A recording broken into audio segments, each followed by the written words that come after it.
Chapter 334. Spirit beasts in this period of time were extremely sensitive, and their reactions were extreme. Even the slightest disturbance would cause them to attack. It would be unwise for him to go there now. Not only would he be of no help, but he might even worsen the relationship between them. He had to take it easy. He sat in front of the glories while tree and activated the life and death scripture to catalyze the moon-eater grass. The moon-eater grass quickly grew taller.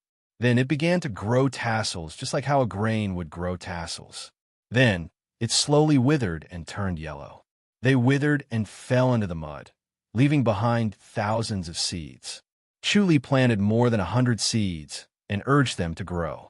By the time Shuel Ling returned, the seeds had grown in a moon-eater grass that was as tall as a finger. "Young master, what are these?" Shuel Ling, who was dressed in white, looked at the densely packed moon-eater grass in surprise. She said in surprise, "I didn't see it in the morning." "Moon-eater grass," Chuli said. "Taihua Valley needs this." "Moon-eater grass." Shuel Ling tilted her head and thought for a while. She did not recognize it. "For Taihua Valley." Chuli nodded. Shui smiled and said, "Master, you're still worried about Sister Chen Shui and the rest. You're afraid that they'll be wronged, right?" "There are many of them. It shouldn't be a problem," Chuli said. "Valley leader Mei and the others haven't arrived yet." "Nope."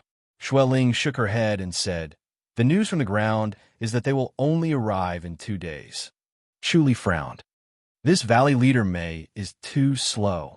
As soon as he heard this, he understood that Mei Ao Shuang was purposely going against him and messing with him. Shuel Ling said, "Exactly, but it doesn't seem to be a short journey.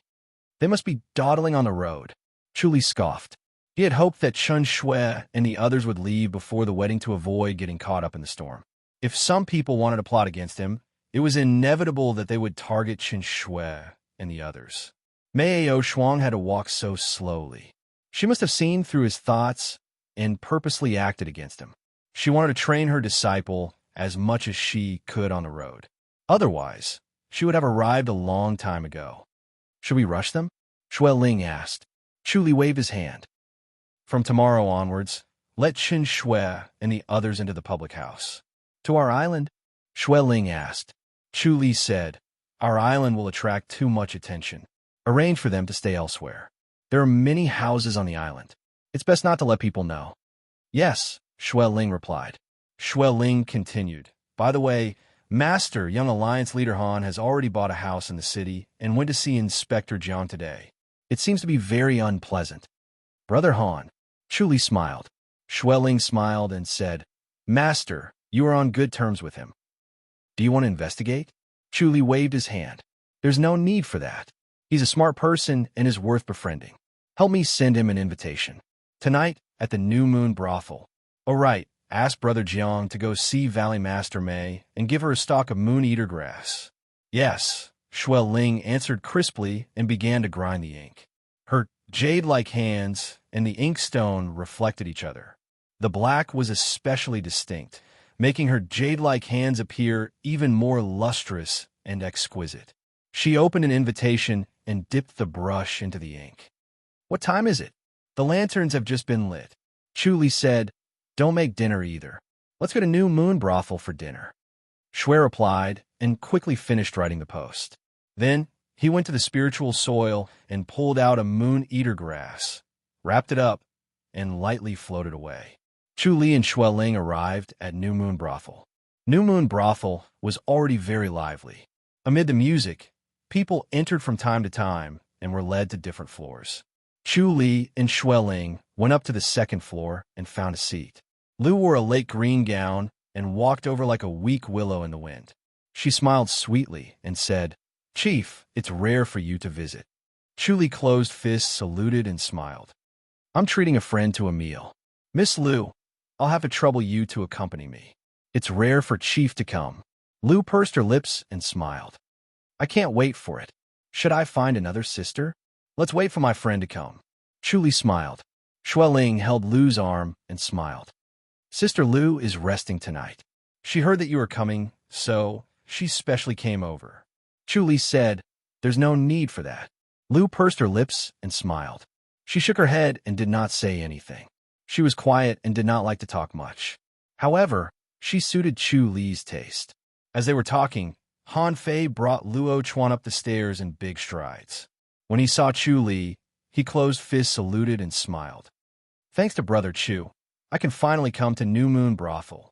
Chu Li closed fists, saluted, and led him to sit. Brother Han, have you seen Miss Jiang? Sigh. Han Fei's face was gloomy. He smiled helplessly. I've seen her, but it's better not to. Miss Jiang is kind and gentle. Why is Brother Han like this? Chu Li smiled. Han Fei sighed. She has a soft temperament, but she's soft on the outside, but tough on the inside. She said that if I break off the engagement, she will commit suicide. Chu Li raised his eyebrows. Could it be that Miss Jiang likes Brother Han? We've only met once. What did she like? Han Fei sighed. Chu Li said, Brother Han is handsome and extraordinary. Miss Jiang must have fallen in love with him at first sight. Brother Chu is still joking at a time like this. Han Fei looked at him helplessly. Chu Li smiled. With Brother Han's means, I don't believe that you can't subdue Miss Jiang. I'm most afraid of women with this temperament. Han Fei shook his head. I really can't do anything to her. As he spoke, he looked at Lu with his eyes shining. Chu Li smiled. This is Miss Lu. Brother Han, choose a lady to sit with. It's boring for two men to sit opposite each other. Lu slowly raised her hand and waved. A delicate maid came over. Sister Lu, is Sister White Cherry free? Lu asked. The delicate maid looked troubled. Sister White Cherry has a guest. What about Sister Ning Lu? Sister Ning Lu is free, the delicate maid quickly said. Lu said, Then please invite Sister Ning Lu over. Yes, Your Highness. The pretty maid left gracefully. Lu smiled at Han Fei. Master Han, I've made the decision myself. Han Fei smiled and said, Thank you, Lady Bai Lu. Lady Bai Lu must have invited the most beautiful ones, right? Yes. Lu nodded. A beautiful woman in an apricot yellow gown gracefully walked over and curtsied. Greetings, Chief Chu. Chu Li fist saluted. She sat opposite Lu and smiled at Han Fei. Ning Lu is here to meet you, Master Han. Han Fei was excited. No need to be so polite. Let's just be casual. Come, let's have a drink first. He sighed in his heart. As expected of the New Moon Brothel, Miss Ning Lu was extremely beautiful. As she sat beside him, a faint fragrance wafted over. The surrounding world suddenly became lively and interesting. Everyone finished their drinks. Lu and Ning Lu poured wine for both of them. Shui and Luo Chuan sat at the side without saying a word. Chu Li said, What do you plan to do? Cancel the marriage or get married? Since it has come to this, I can only get married, Han Fei sighed. I can't really watch her commit suicide. Chu Li smiled. Then you're finished, Brother Han. Won't you be at her mercy in the future? I have an idea. What idea? Han Fei asked. Chu Li said, I'll give 2 spirit blessing pills to Brother Han. Han Fei's mind worked quickly. He suddenly understood, and his eyes lit up. He fist saluted. Thank you, Brother Chu. But the marriage still has to go through, Chu Li said. After the marriage, she can use this trick again. The spirit blessing pill will be useful. Han Fei laughed proudly. Haha, I'll be relying on you for the rest of my life. Chapter 335. The two of them drank in a New Moon Brothel and enjoyed the top-notch singing and dancing of the brothel. Jiang Kuai, on the other hand, sneaked out of the city under the cover of night. As soon as he got out of the city, he used his lightness skill to his heart's content. Under the moonlight, he was like a wisp of smoke. From time to time, he would take a pei-yuan pill and continue his journey. In the middle of the night, he arrived at a small city. He went to an inn in the city and asked the innkeeper a few questions. Finally, he knocked on the door of a small courtyard. The small courtyard was already very quiet. It was obvious that they had fallen asleep. The knocking on the door was especially loud. A young woman's voice came from inside. Who is it? I'm a protector of the public house. I've been ordered to deliver an item to Valley Leader Mei, Jiang Kuai said in a deep voice. Wait a moment, the young woman said. A moment later, the courtyard door was pulled open. The courtyard and the hall were brightly lit. Mei Ao Shuang sat on the armchair in the main hall. Her face was gloomy and her gaze was sharp. She looked like she had just woken up. The charming middle-aged woman, Qin Xiaofeng, sat on one side. Two young and pretty girls stood behind Mei Ao Shuang, staring at the door. Jiang Kuai strode into the main hall and gave a fist salute. "Greetings, Valley Leader Mei. I'm here on Chief Chu's order to present an item." As he spoke, he took out an envelope from his bosom and handed it over with both hands. A young woman stepped forward to receive it and passed it to Mei Ao Shuang. Mei Ao Shuang sneered. "Surname Chu?" "Yes, Chief Chu," Jiang Kuai said. "That Chu fellow is deliberately looking for trouble, isn't he?" Mei Ao Shuang held the letter and glared at him in annoyance. "What time is it now? Why can't you come tomorrow? It's so late at night. What's so urgent about it?" Qin Xiaofeng smiled and said, "Valley Master, Chief Chu also knows the severity of the matter. Let's see what is first." "Oomph." Mei Ao Shuang's anger was still hard to quell. She opened the envelope and looked inside. Her expression immediately changed, and she hurriedly poured out the slightly withered moon-eater grass. Fang Xiaofeng was surprised. She turned her head to look at Mei Ao Shuang. "This is?"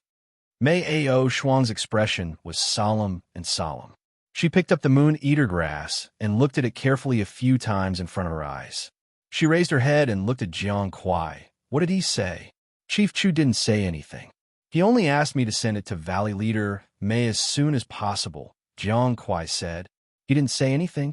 Mei Ao Shuang snorted coldly. Qin Xiaofeng asked, "Valley Master, is it really the moon-eater grass?"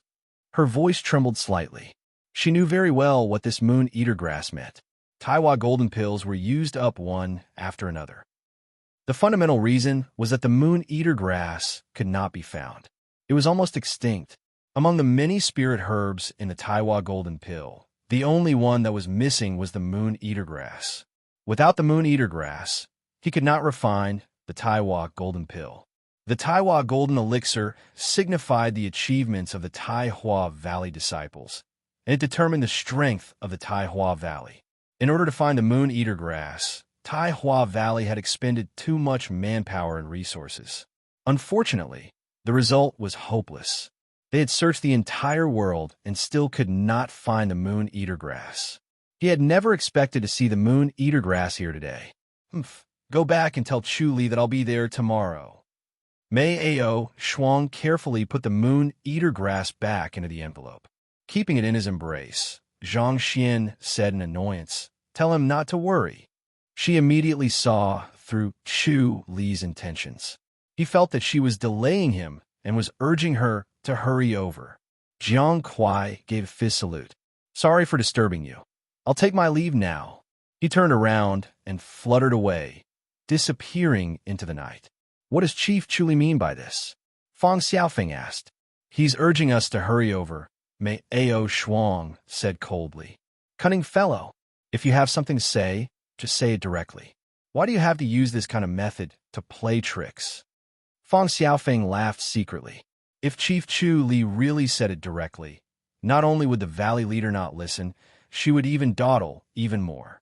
They had to wait for Chief Chu Li to leave the public house and go to the imperial residence of King and before they arrived at Chongming Town. "Valley Leader, how many moon-eater grass do you think Chief Chu Li has?" Fang Xiaofeng asked excitedly. Mei Ao Shuang frowned and thought for a while. She scoffed and said, "I think it's quite a lot, or else he wouldn't be showing it off. This damn fellow." Fang Xiaofeng said, "The moon-eater grass is very important to us. Valley Leader, please don't throw a tantrum. Talk to Chief Chu Li. We'll buy as much as he has." Elder Qin, Mei Ao Shuang stared at her with dissatisfaction. "Such an important matter. Of course I won't mess around." Fang Xiaofeng was very worried. The Valley Leader hated men. However, she usually ignored men when she saw them. She was too lazy to say a word. However, when it came to Chu Li, she was especially energetic. Her fighting spirit was high, and she wanted to surpass Chu Li. They were just like enemies from her past life. If he told her not to worry, it would be strange if she could. Mei Ao Shuang said, I'm just afraid that this fellow will ask for a sky-high price. Chief Chu Li won't do such a thing. Fong Xiaofeng said, don't forget about Chun Ying and the others. Maybe he will give it to us for free. For free? Mei Ao Shuang sneered. This kind of person, will he do such a losing deal? Valley leader, Fong Xiaofeng, shook her head helplessly. Mei Ao Shuang raised her voice. All right, everyone, don't sleep anymore. We'll hurry through the night. We must reach Chongming town by tomorrow. Yes, everyone responded. Chu Li and Han Fei drank to their heart's content at the New Moon brothel. They only returned to the public house late at night. They did not cultivate and went straight to sleep. When they woke up at dawn, they sighed heartily. After washing up with Shui Ling's help, they were about to cultivate when a jade chime came from outside. Shui Ling floated out lightly. She quickly returned and smiled. Master, Valley Leader Mei and the others are here. Chu Li laughed. It really works. I'm sorry for troubling Brother Jiang. He left the public house directly and went to the Sky Brothel with Shui Ling. The Sky Brothel was already very lively. The breakfast at the Sky Brothel was also superb. Many people came straight for breakfast in the morning and then strolled around the streets for half the morning. Mei Ao Shuang sat at a table near the window on the third floor. She looked coldly at Chu Li, who was walking up. Chu Li closed fists, saluted, and smiled. Valley Leader Mei, sorry for not coming out to meet you. Mei Ao Shuang looked a little weathered, but it added a strange sense of beauty.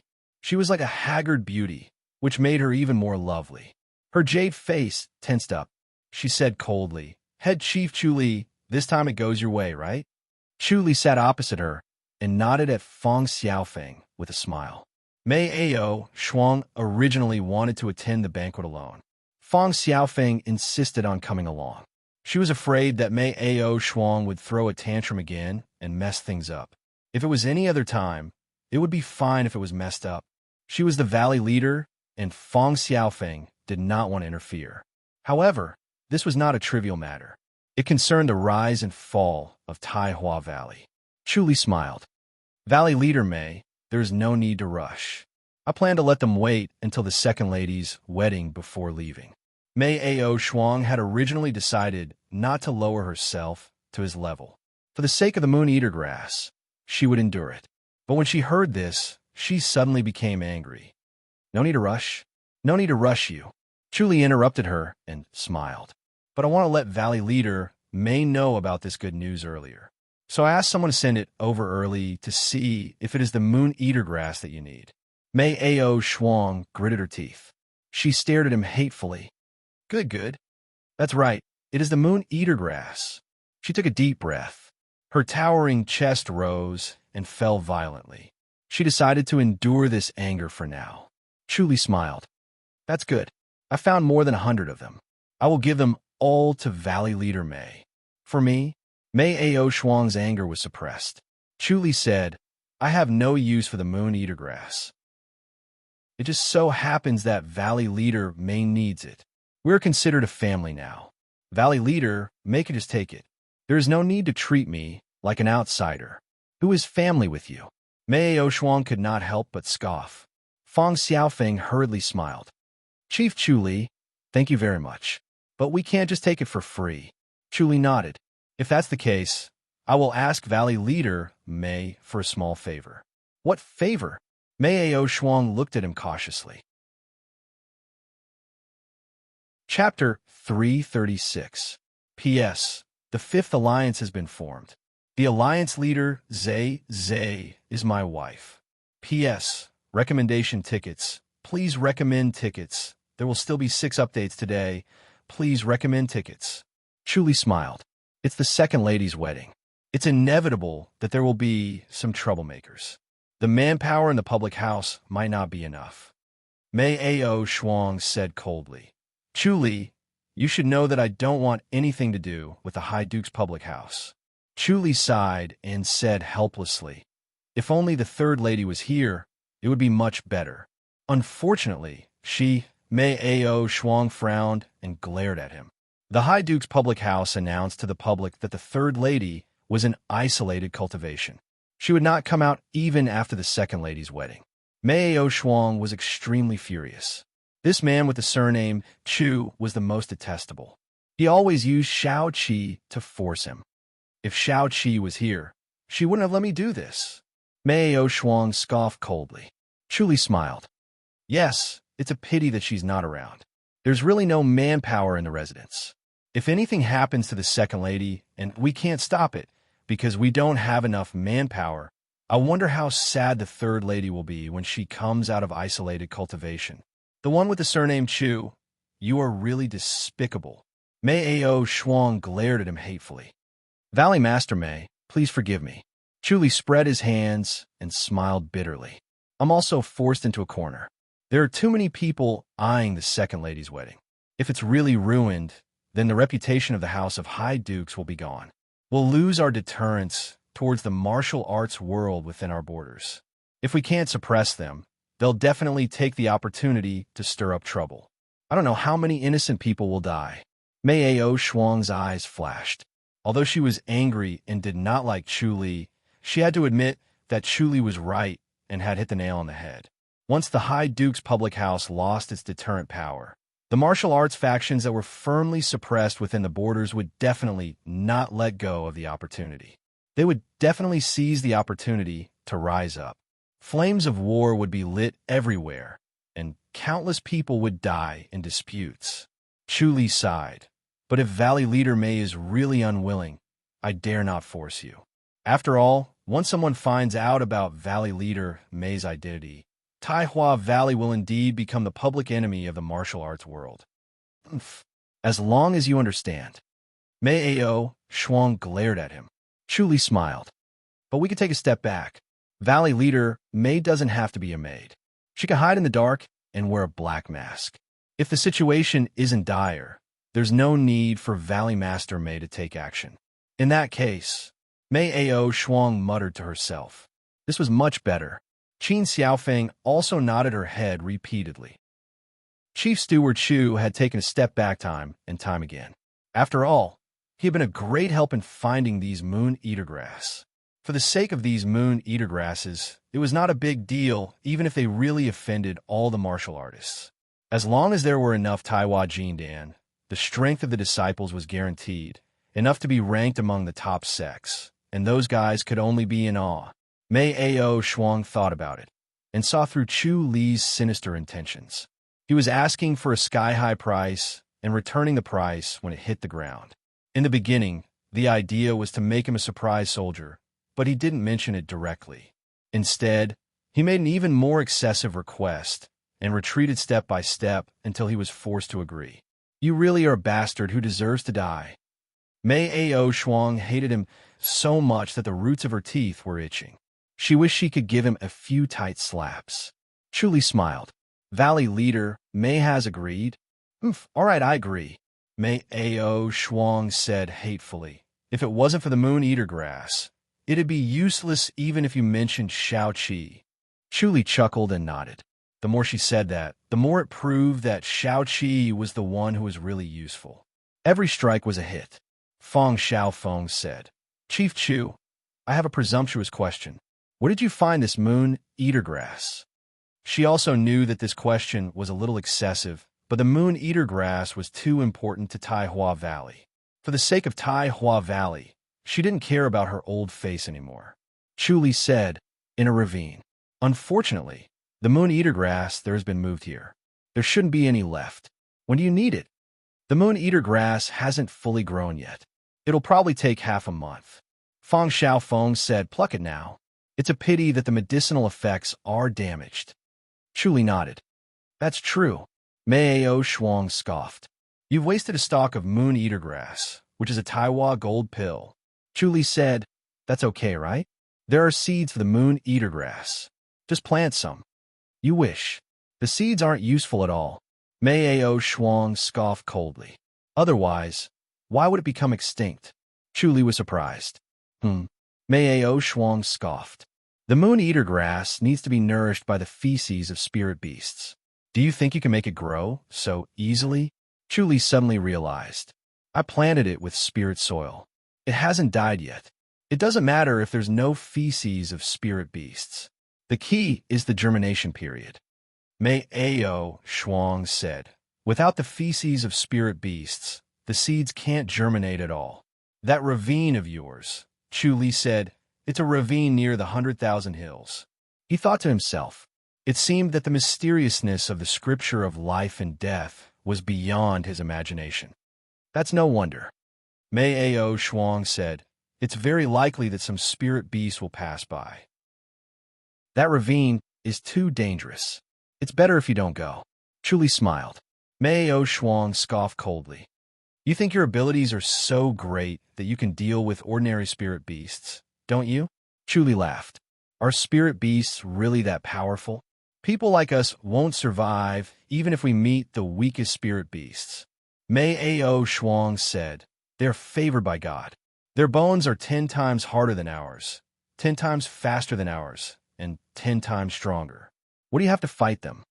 Chu Li pondered and nodded. He had experienced this before. If Mei Ao Shuang met a spirit crane, she would definitely die. Martial arts was a joke in front of spirit beasts. Even if she had a treasure sword, it would be useless. It was no different from a baby holding a wooden stick. Mei Ao Shuang said, moreover, it was luck this time. That's why the moon-eater grass could germinate. It might not happen next time. Chu Li said, I will mobilize the people from the House of High Dukes. It's not that easy. Mei Ao Shuang shook her head. Spirit beasts almost never leave the 100,000 hills. How can we find them? Spirit beasts will occasionally appear on the outskirts of the 100,000 hills, right? That's too dangerous. Forget it.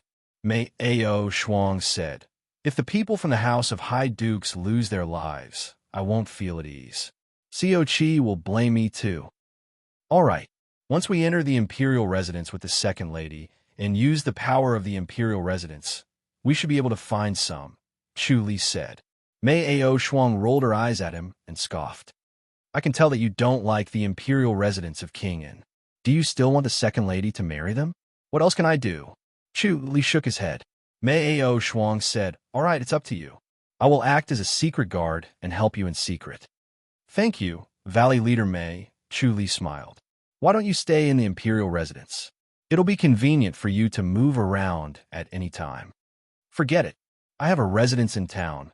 Mei Ao Shuang waved her hand. Don't worry, I won't run away. Chu Li closed fist saluted. Then I'll take my leave first. Fang Xiao Feng stood up to send him off. Chief Chu, I really have to thank you. You've really saved our Tai Hua Valley. Chu Li smiled. Elder Fang, you don't have to be so polite. We're family. Mei Ao Shuang curled her red lips. Who's a family with you? Chu Li pretended not to hear her. He closed fist saluted with a smile and left the sky in. Chu Li smiled. If you don't know its secret, you won't know its value. How can I agree to that? Lu Yurong looked at him confidently. Your public house is short of manpower, and you can still conjure up masters? Her almond-shaped eyes were clear and sparkling like gems. It was mesmerizing. Chu Li sighed. This threat really hit the nail on the head. He smiled and said, let me guess. It has something to do with your martial arts inheritance, right? Lu Yurong's charming face darkened and her gaze turned cold. Chu Li pretended not to see and shook his head. King In is a man. What's the point of wanting the inheritance of the fairy of the ninth heaven? Chu Li, you know quite a lot. Lu Yurong said coldly. Knowing too much might not be a good thing. Chu Li laughed. Could it be that Lady Lu wants to kill me? But Lady Lu has always wanted to kill me. It's good that you know. Lu Yurong scoffed. Chu Li said, if I get the jade sculpture, Lady Lu isn't afraid that I'll get the inheritance too. It's just a sculpture now.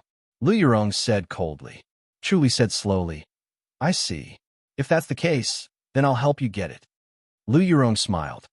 All right, Chu Li said. Then she will? Elder, she will help. Lu Yurong said lightly. If you deliberately set me up, don't blame me for being rude. Chu Li said, I want to ask for their help to deal with the assassins. But I'm afraid that Elder Shi and the others will not put in the effort and purposely let the assassins go. Lu Yurong said coldly. Then why do you ask for their help? Chu Li smiled. So let's make a gentleman's agreement. If the 7 of them can capture 3 assassins, I will personally present the jade sculpture. What if you go back on your word? Lu Yurong scoffed. Chu Li said, then how about this? I will first present the jade sculpture. Lady Lu will then fulfill the agreement. How about that? You can get it now? Lu Yurong said. Chu Li smiled. Does Lady Lu agree? All right. Lu Yurong said, if you deliver it, Elder Shi and the others will also do it. Chu Li nodded. Lady Lu, please let them depart now, before they arrive at the house of High Duke. I will personally present it. All right. Lu Yurong said slowly. I'll take my leave first. Chu Li closed fist saluted. As he said that, his figure disappeared. Lu Yurong looked at where he originally stood and pondered. After a while, she lightly got up and left the backyard to the hall of the house of High Duke. Sitting in the hall, she gave a few orders and soon, Shi Wu and the other 5 appeared. Lady Lu, Shi Wu closed fist saluted. Elder Shi, the 6 of you will depart to the Yi house today. Lu Yurong said, once you arrive, go find Chu Li. Kill Chu Li? Shi Wu quickly asked. Lu Yurong shook her head. This time it's to help him. Shi Wu was stunned and looked at Lu Yurong in disbelief. Lu Yurong said, Elder Shi, this wedding will not be peaceful. According to the news I know, the public houses are very calm at present. Shi Wu shook his head. If we don't make a move, they don't have the intention to do anything. After all, it involves Prince, and the martial arts factions will not miss this opportunity. Lu Yurong sneered. At this time, temporarily put down the grudge with the Yi house and help them. Shi Wu nodded slowly and understood Lu Yurong's meaning. The House of High Duke had internal strife, but when it came to the martial arts factions, they had a unified position, just like a constable and a thief. If the Yi House of High Duke were to be humiliated by the martial arts factions, they would lose their prestige and deterrence. The Ren public house would also suffer damage, and the martial arts within the borders would become restless. Lu Yurong said, the 6 of you go. If you encounter any assassins, capture 3 of them. 3. Shi Wu smiled. That's no problem. Lu Yurong said, I have already made an agreement with Chu Li. He has the heart of a villain. He is afraid that you will deliberately let the assassins escape. So he specially made this agreement. We must not break our promise. Shi Wu said sternly, Lady Lu, don't worry. We will not be careless. Capturing 3 grandmasters with 6 people is definitely not a problem. All right, then let's go now, Lu Yurong said. But you must be careful and guard against the surnamed Chu Li. Lady Lu, although Chu Li is cunning, he doesn't seem like that kind of despicable person. Shi Wu said. Lu Yurong waved her hand. Go. Shi Wu and the other 5 closed fists saluted and left the hall. Lu Yurong sat in the armchair, thinking about when Chu Li could deliver the elusive 9th Heaven Maiden Jade sculpture and how he could get it from the imperial residence of Princeton. Chapter 338. Chu Li took the treasures from the imperial residence of King An as if he was taking something out of his pocket. Although King An's defense of the treasure trove was tight, it was not as good as his own defense. Chu Li silently entered the treasure vault. He did not touch any of the enviable treasured swords, knives, or treasured toys. He only took the jade statue of the elusive 9th Heaven Maiden. After retrieving the jade carving, he returned to the Sky Soul Institute. It was already noon, and the sun was bright and warm. Chu Li sat in the pagoda and stared at the jade sculpture. Shui carried 4 dishes and a bowl of soup into the pagoda. Seeing that Chu Li was holding a jade sculpture in his hands and examining it, she smiled and asked, Master, what is this? This is good stuff. Chu Li sighed. It's really a masterpiece. Shui Ling took the wooden plate away and returned to sit opposite Chu Li. She looked at the jade carving and said, It's just a piece of white jade. What's so good about it? She had seen jade carvings since she was young, so she didn't think they were very precious. The people of the High Duke's public house never lacked for this. They could buy jade artifacts no matter how expensive they were. It all depended on whether they liked it or not. Chu Li shook his head. This is different. Go and give me 2 pieces of white jade of this size. I want to copy it. Then I'll go now. Shui Ling stood up. Chu Li stared at the jade carving and waved his hand. We'll talk after dinner. Tell Bai Lu and the others not to leave in a hurry. Wait until after the wedding. Yes, Shuai Ling replied. Chu Li put down the jade sculpture and shook his head regretfully. There was indeed nothing strange in the jade carving. There was no inheritance of the fairy of Jiutian. It must have been completely inherited by Lu Yurong. Lu Yurong wanted to retrieve this. It might have other uses, or it might help her cultivate, or it might be for her future inheritance. It was very important to her. He was determined to break through to the enlightened master's boundary, so he was not afraid of Lu Yurong's strong martial arts. He did not want to keep the jade sculpture for himself. After eating, Chu Li first found a few stones to practice his carving skills. He had the omniscient mirror, which allowed him to observe down to the smallest detail. He also had fine control over his own body, wielding the carving knife like a sword. In a short period of time, his carving skills had reached the pinnacle, reaching the level of a master.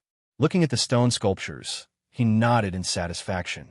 Such carvings were helpful to the cultivation of sword techniques. Shuai Ling quickly got 2 pieces of white jade and made her own decisions. She also found 3 boxes. Chu Li wielded his blade swiftly and quickly carved the elusive 9th heaven fairy from a piece of white jade. Then, he carved another piece. Which of these 2 is more similar? Chu Li pointed and looked at Shuai Ling. Shuai stared at it carefully for a while and shook her head. It's exactly the same. Master's carving skills are amazing. Chu Li shook his head and smiled. Master, what are you going to do with this? Shuai Ling asked. Chu Li smiled. This is for Lu Yurong. Use this to exchange for the help of 6 grandmasters. She won't take the opportunity to cause trouble, right? Shuai Ling hurriedly asked. Chu Li smiled and shook his head. Don't worry, I'm on guard. He could not see through Lu Yurong's thoughts, but he could see through Shi Wu and the others. Whether they were here to cause trouble or not, he could tell at a glance. He placed the 3 jade carvings together. Although they were exactly the same, there was still a slight difference.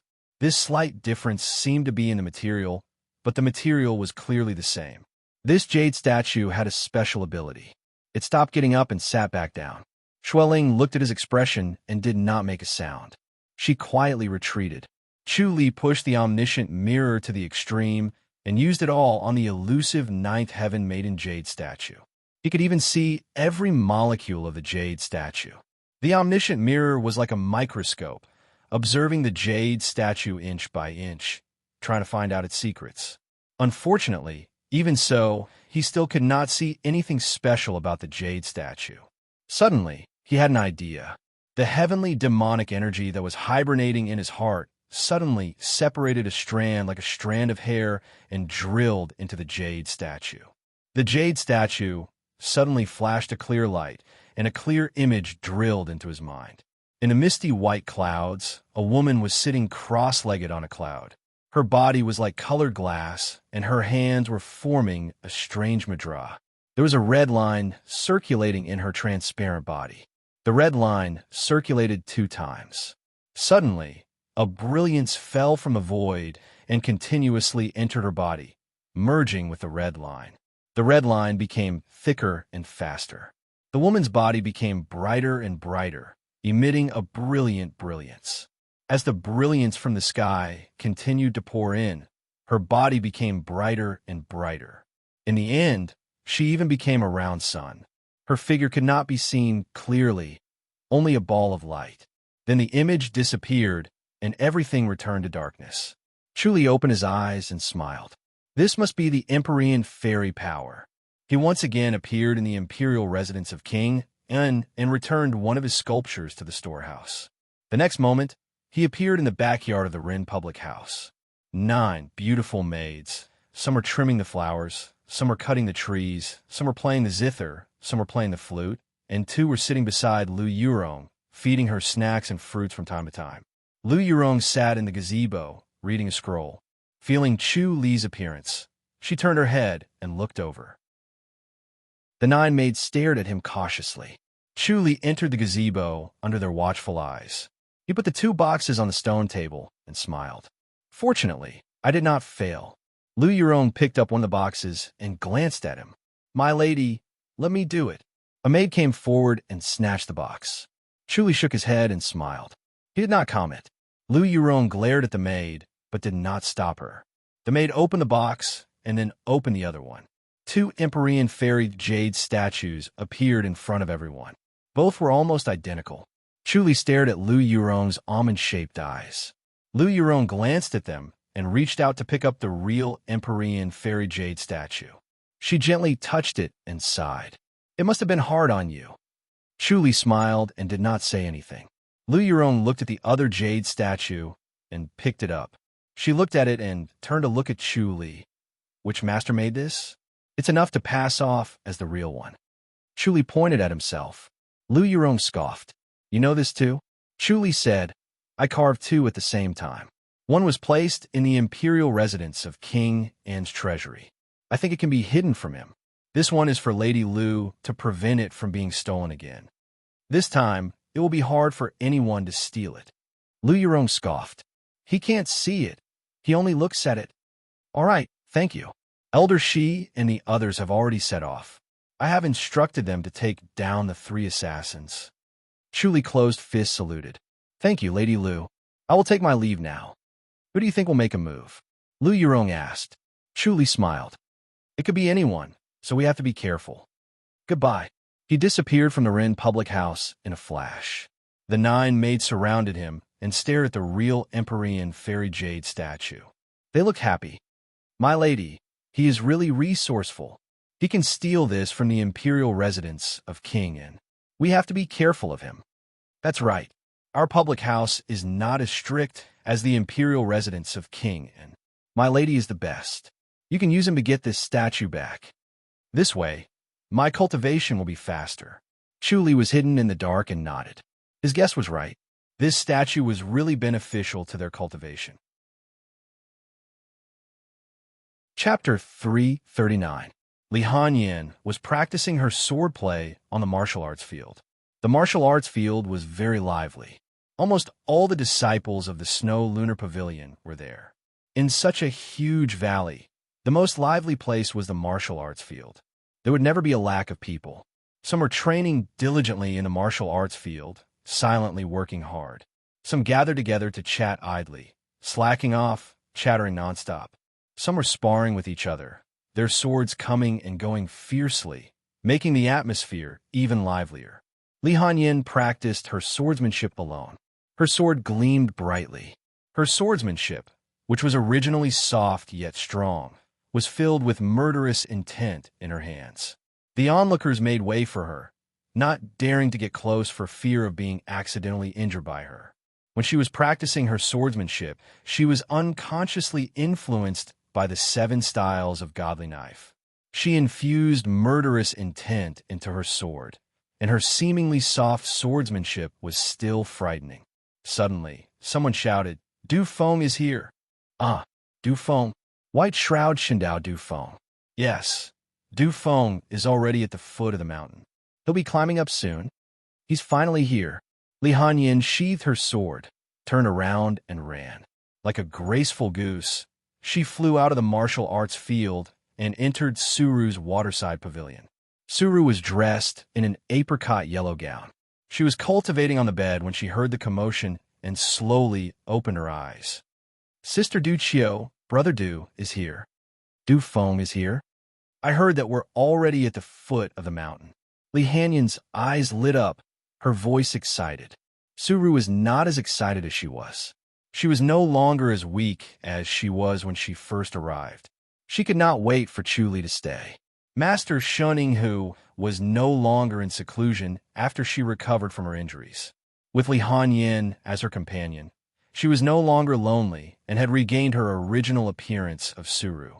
She smiled and said unhurriedly, since we're at the foot of the mountain, we'll be going up soon. Li Hanyin suppressed her anxiety and sighed. I don't know what Big Brother Du has been up to. He's gone missing, and there's no news of him in the martial arts world. Suru smiled and said, maybe something happened. Li Hanyin sighed. Brother Du came back this time to see Sister Du Xia, right? Suru nodded and said, he might be here to see if Sister has come out of seclusion. I see. Li Hanyin nodded. The two of them had been talking for a while. but Chu Li had yet to appear. Feeling a little strange, he left the waterside pavilion. There were already many people gathered at the entrance of the valley. They were all craning their necks to look down. Suru pulled a Shiji aside and asked. This senior sister said that Du Feng had been standing at the foot of the mountain in a daze. He had no intention of climbing the mountain. Li Hanyin could not hold it in any longer. She rushed out of the valley and ran down the mountain. Before she reached the foot of the mountain, she was already waving her jade-like hands from afar. Chu Li stared blankly at the mountain. This mountain was different from the others. It was as if he was tainted with Shao Qi's aura. Once he saw it, his heart would be stirred up, causing him to hesitate. He was conflicted. He wanted to see Shao Qi come out of isolated cultivation, but at the same time, he was worried. He was not ready yet, so he did not know how to meet Shao Qi. Looking at the mountain and thinking about Shao Qi, who was in the mountain, Chu Li's heart ached. His longing for her grew stronger, and it felt like an invisible net was tightly binding him. Stand here. With every breath he took, it was as if he could smell the delicate fragrance on her body and see her faint smile. He could not wait to hold her in his arms. Holding her cool and soft body was like owning the world. The two of them no longer cared about the storm outside and stayed in Snow Lunar Pavilion. Big Brother Du. Li Hanyin's call came from afar. She stood on top of a pine tree, stepping on the treetop and waving her hand. Chu Li saw her. He put away his complicated expression and smiled. Big Brother Du, why aren't you going up the mountain? Li Hanyin floated closer and looked at him with her bright eyes. Chu Li smiled. I'm thinking about something. Li Hanyin looked at his face. She could vaguely feel his loneliness and sighed. It's a pity that Sister Du Xia has not come out of isolated cultivation. Chu Li said, I'm here to see you and Du Qiu, and also to meet the seniors. Big Brother Du, you haven't been here for a long time. Li Hanyin smiled. Chu Li walked up the mountain with her and asked about her situation. The two of them were very fast. When they arrived at the entrance of the valley, Yang Lingfeng and the others enthusiastically surrounded them. They surrounded him and entered the valley. As the sun set, Shuninghu was holding a book and sitting in a gazebo on the lake. The surface of the lake was reflected by the sunlight like a red brocade. Shuninghu's face was like a hibiscus, beautiful beyond compare. She put down the book and looked thoughtfully at Chu Li, who was walking over. Chu Li closed fists, saluted, and sat opposite her. I thought you wouldn't dare to come again. Shuninghu looked at him, the corner of her delicate white lips slightly raised, revealing a lazy smile. You're very brave, Chu Li said. This time I'm here for official business. Say it, Shuninghu said. Chu Li said, I want to ask the seniors of Snow Lunar Pavilion to help the House of High Duke. Shuninghu laughed. You're crazy, Chu Li said. Just wear black and cover your face. Just cover your body. You can cover your face, but you can't hide your martial arts. As long as you cover your face, martial arts will be fine. Nonsense, Shuninghu said impatiently. As long as someone investigates, they will find out that it's us. Chu Li smiled. Senior, go and guard the public house. You don't have to show yourself. You're going to mobilize all your forces? Shuninghu frowned slightly. Is it that dangerous? I don't have to tell you how dangerous it is. Senior, you should know. Sigh. You'll have to ask the pavilion leader. Shuninghu sighed. This is not a trivial matter. It also concerns the fate of Snow Lunar Pavilion. Chu Li said, just block it for a while at the critical moment. I'll be there to support immediately. You? Shuninghu smiled. Although you're a grandmaster and have the reputation of the White Shroud Shindao, you're still lacking if you really meet those old fellas. Chu Li smiled and disappeared in front of her in a flash. The next moment, he appeared in front of her waterside pavilion. Then, he flashed again and returned to the gazebo. Shuninghu tilted her head and looked at him. She smiled. This is not light body technique. God's limbs from the titanium temple, Chu Li said. But I've cultivated it as Chu Li. Senior, you have to keep it secret. Shuninghu laughed. Chu Li looked at her strangely, but did not use the omniscient mirror. Shuninghu said, Are you being forced to become a monk? Chu Li said, I can't see through the secular world. I can't see through love. Being a monk is not a skill. Senior, don't worry. I won't give up on her. You men. Sheninghu smiled sadly and shook her head. I hope you won't forget what you said today. Chuli nodded deeply. With God's limbs, it'll be much more convenient. Sheninghu sighed. But this matter will still be decided by the pavilion leader. Don't get your hopes up. Chuli nodded slowly and closed fist saluted. After dinner and drinking with Yangling Feng, Zhao Feihu, and Xu Qingdai, Chuli went to the lakeside and taught Li Hanyan swordsmanship. Li Hanyan was indeed a genius in martial arts. She progressed very quickly and had excellent comprehension. With just a few pointers from Chuli, she could deduce many things from one instance. If she did not die prematurely, her future would be bright. She would be another top-notch master. The next morning, Chuli went to the gazebo on the lake. Sheninghu was already sitting there. It seemed like she had been sitting in the gazebo the whole time, letting loneliness drown her. Chapter 340. Pavilion Master didn't agree. Sheninghu sighed. Chuli nodded slowly. This was also reasonable. The Snow Lunar Pavilion was different from the Taihua Valley. The Taihua Valley had always been isolated, and it was protected by a formation, so there was no need to worry about it. Very few outsiders knew about the Taihua Valley. Snow Lunar Pavilion, on the other hand, was a first-rate sect. Their martial arts were widely known. If news of them colluding with the High Duke's public house got out, it would have a huge impact on Snow Lunar Pavilion. Disappointed? Sheninghu chuckled. Chuli said, I understand, Pavilion Leader. You're always disappointed. Sheninghu smiled and said, There's no other way. The Pavilion Master is not considering his own feelings, but the interests of the Snow Lunar Pavilion. However, although the Snow Lunar Pavilion can't help, I can. Chuli smiled. Thank you, Senior. Sheninghu sighed. My identity is different after all. If I help in my personal capacity, others won't be able to say much. When do we leave? Senior, how about we leave after you make the arrangements? Chuli said, Don't worry, Senior. As long as we stay on my island in the public house, no one will disturb us. Yes, it's up to you. Sheninghu nodded lightly. After a while, Shun Inghu returned. Chuli held her wrist through her sleeves. After a few flashes, they returned to the House of High Dukes. There were a few small courtyards on his island that were used to entertain guests. Shun Inghu stayed in one of them. Usually, only Bai Lu, Co Shi, and the others would come to the island. No one else would come, so he was not afraid that someone would see Shen Inghu. In the evening, Yujin Tao sat in a restaurant and drank. Placing the long saber on the table, he held the wine glass and looked down at the people walking to and fro on the street, filled with emotion. The lives of ordinary people were beautiful, but very fragile. Like a soap bubble, it would burst at the slightest touch. His life was monotonous and boring, but it was long and solid. He wanted to protect these ordinary people so that they could enjoy life longer and live in peace. Those who wantonly destroy others to satisfy their own selfish desires should all die.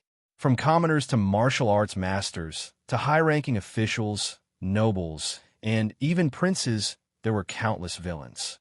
They were all lowly bastards who deserved to die. His long saber was going to cut off their heads one by one and return peace to the world. Thinking of this, he was filled with heroic spirit and gulped down the wine in one gulp. We put down the wine glass. He thought of Kingin.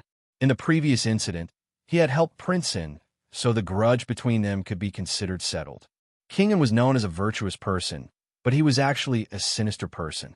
He was an unscrupulous person.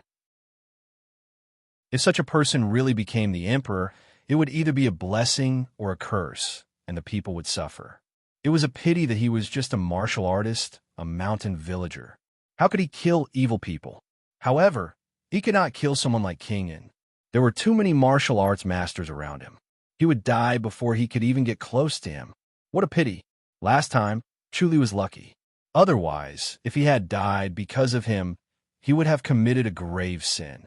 Although Chu Li was the High Duke's public house's lackey, he had a bright heart, which was rare. His previous way of thinking was wrong. Not all the hawks and dogs of the imperial court were evil. There were also bright people like Chu Li. Unfortunately, their identities were different, and they could not be friends. It was a pity. Thinking of this, he refilled his glass and drained it at one gulp.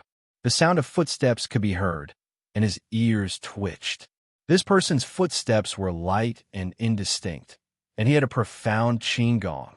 It was coming for him. He put down the wine cup and pressed on the long saber, ready to draw it at any time. "Are you Hiroyu?" A man's voice came from behind. "I am Chief Chu's subordinate. I am here to deliver a letter to Hiroyu on behalf of Chief Chu." Yu Jintao turned his head to look. A sturdy young man was presenting a letter with both of his hands. Yu Jintao said in a low voice, "Chief Chu of the public house." "Yes," Jiang Kuai said. Yu Jintao flicked his long saber. The blade flashed, and the envelope was already cut off. The tip of the saber gently picked up the letter. He reached out to pick up the letter and shook it open. After a few glances, he frowned. Jiang Kuai closed fists, saluted, and said, "The letter has been delivered. I shall take my leave." Yu Jintao said, "Chief Chu, you don't need to wait for my reply." Jiang Kuai shook his head and said, "I am only following orders to deliver the letter. I don't care about anything else." "All right, I understand," Yu Jintao scoffed. "I owe Chief Chu a favor. I will return it to him. Tell him not to worry. Farewell." Jiang Kuai closed fists, saluted, and fluttered away. Yu Jintao kept the letter in his arms. He looked at the passers-by downstairs and fell into deep thought again. Chu Li brought Co. Shi and left the public house once again. They moved into Qingyin Town. Living in Qingyin Town, Co. Shi seemed to be isolated from the world. She did not need to care about anything. She did not need to care about the wedding in a few days. She did not need to care about the mundane affairs of the world. Her mood became calm. Time continued to pass.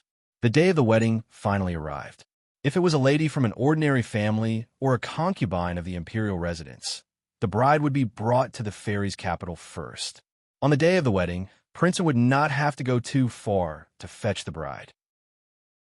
The wedding would be completed on the same day. However, this time, it was the lady of the public house.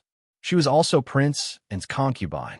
Moreover, it was a marriage arranged by the emperor himself. Naturally, it could not be like that. It needed to be the largest scale and the grandest ceremony. Early in the morning, Princeton brought along 16 large palanquins and the entire imperial residence's guard of honor. A group of people left the fairy's capital and headed towards the public house of Chongming Town to fetch the bride. After leaving the town, they kept the guard of honor and sped up. It was estimated that they would arrive at Chongming Town on the third day.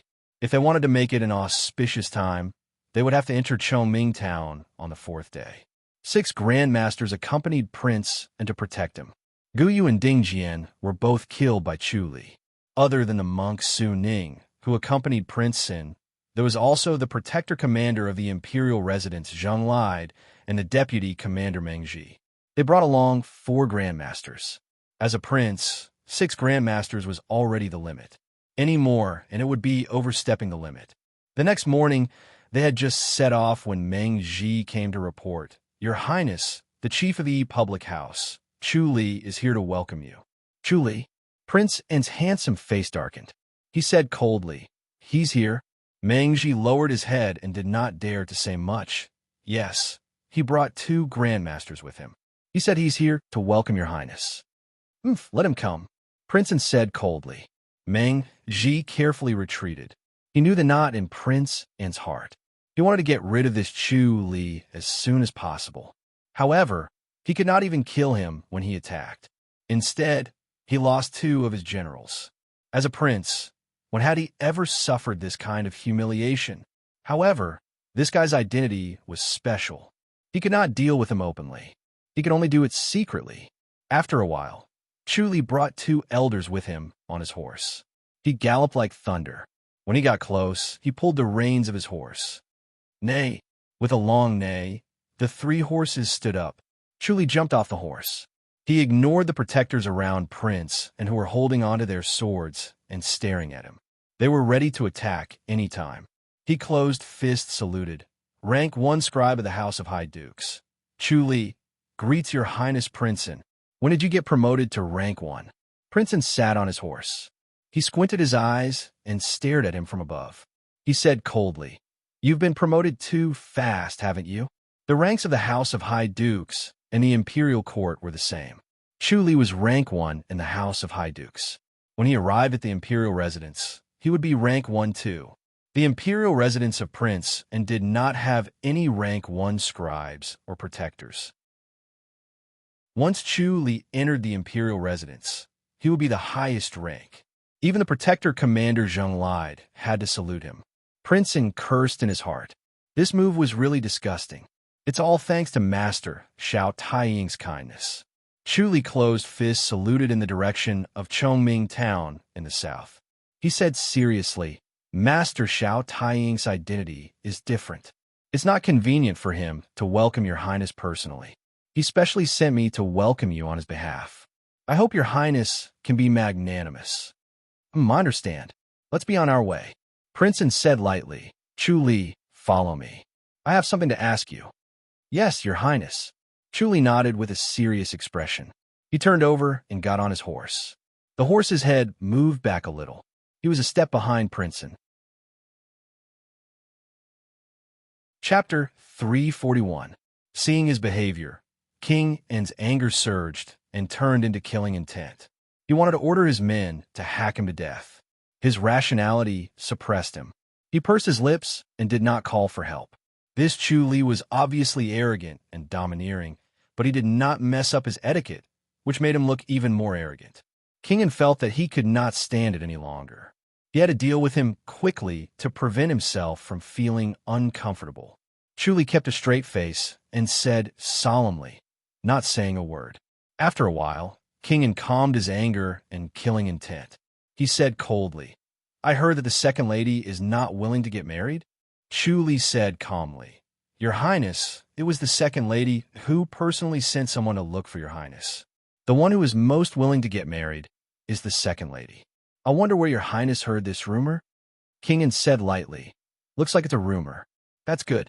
Although I have an engagement with the second lady, if the second lady is really unwilling, I will not force it. I will personally write to the Emperor to cancel this engagement." Chu Li said, "Thank you, your Highness. But if the second lady is really unwilling, isn't it too late for your Highness to say this now? Moreover, can your Highness really cancel the Emperor's engagement?" King N was suddenly furious. His eyes were cold. Chu Li looked down and did not look at him. Even if he groveled, he would not be able to change King N's mind and not kill him. If that was the case, he would not let go of the opportunity to embarrass him. It would be best to make him lose his mind.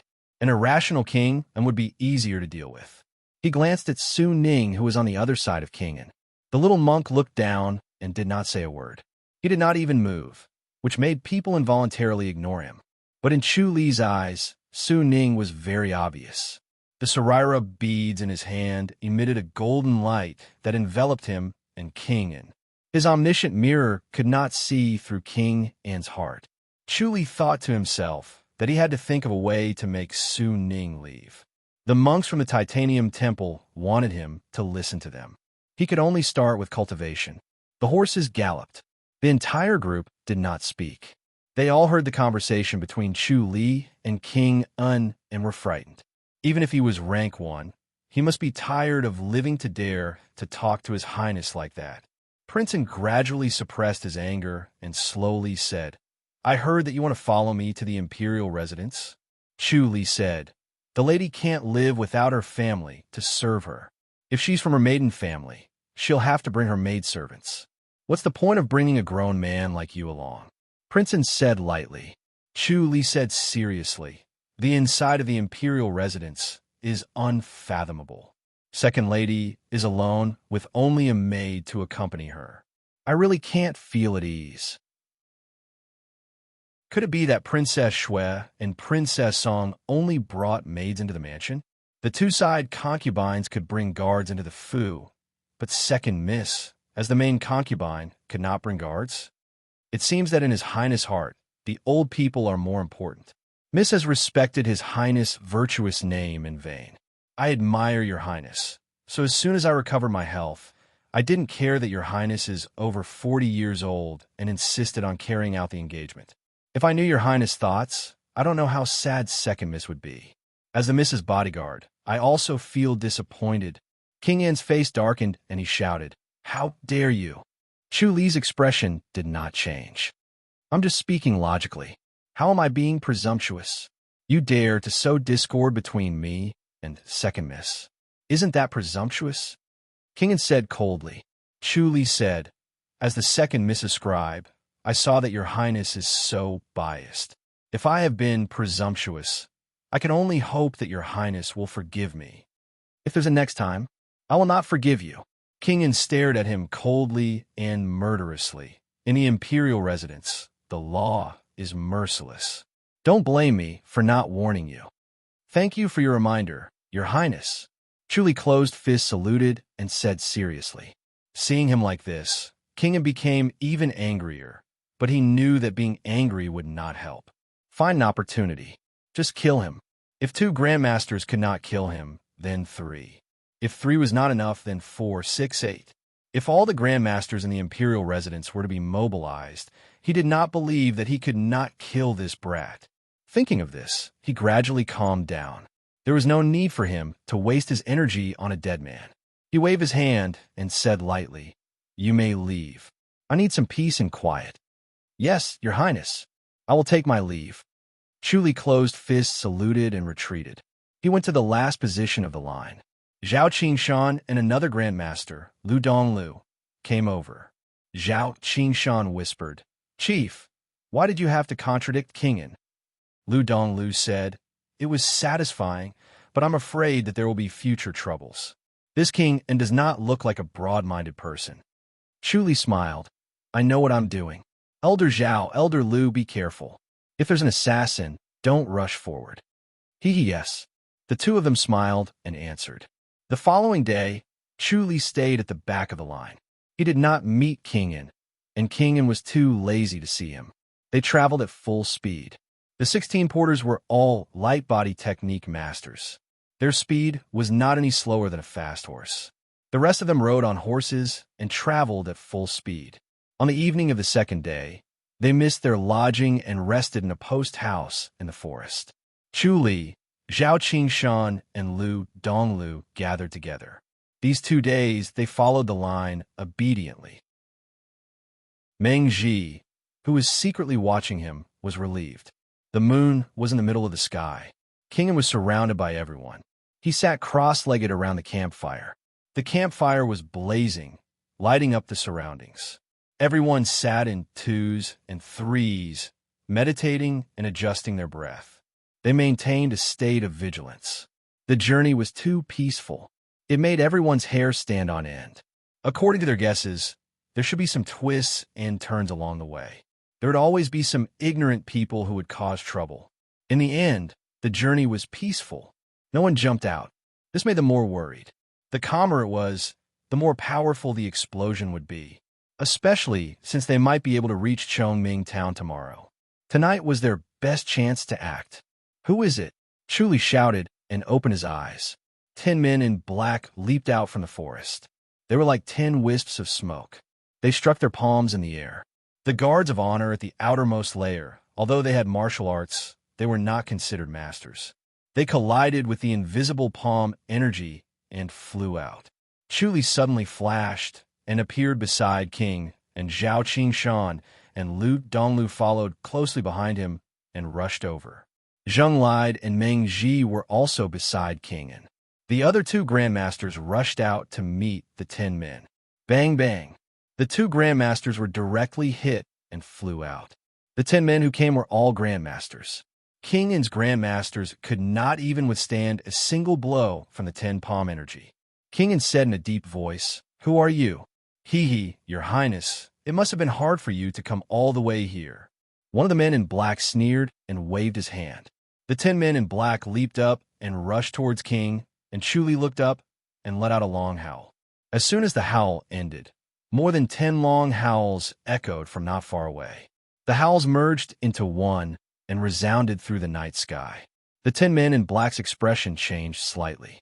They stopped moving. These 10 long howls belonged to grandmasters. They were not inferior to him. Some were even stronger. Chu Li smiled at King and, "Don't worry. Your Highness.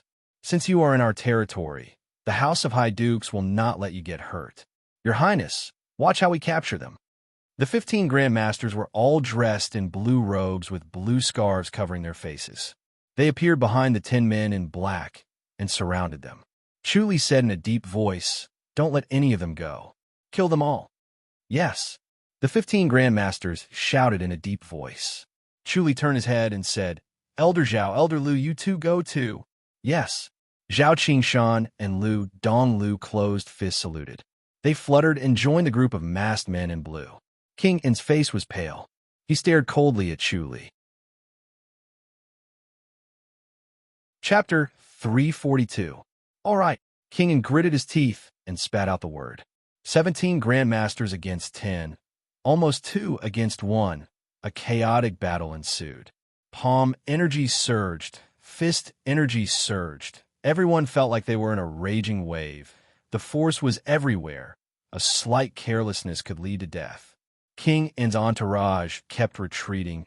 They were pushed out by the omnipresent force. Their eyes were fixed on the battlefield. Chuli turned his head and said, "Your Highness, what do you think of my masters?" King En scoffed.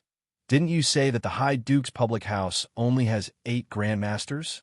Chuli shook his head and laughed. "How can the High Duke's public house be known by others? Only 8. Once those martial arts factions have the intention to rebel, they will be arrogant, thinking that they can defeat the High Duke's public house. They can't wait to act. Isn't this tempting them to rebel?" King En scoffed. "If they know that the High Duke's public house has 20 Grandmasters, they won't act." Chuli shook his head. "Your Highness is wrong. If they have the intention to rebel, they will act one day.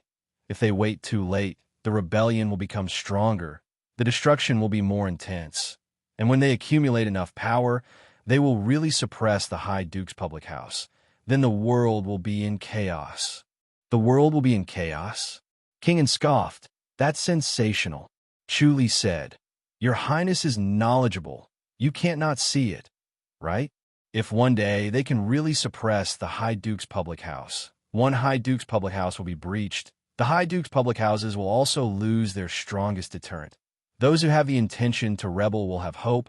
They will burst forth with stronger power. Then it will be the time for a change of dynasty. With Father here, who can cause trouble?" King En said lightly. "Your Highness, your thoughts are not worth mentioning."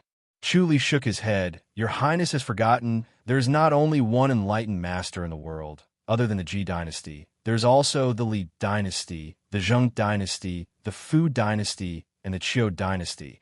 How can they just watch His Majesty quell the rebellion?" King En's expression changed slightly. When his gaze fell on the Grandmaster in black, his expression softened slightly. Under the siege of the High Duke's public house, the man in black was tenaciously holding on. Although he was at a disadvantage, he was able to hold on, and there was no danger to his life. It seemed like it would not be difficult for him to escape.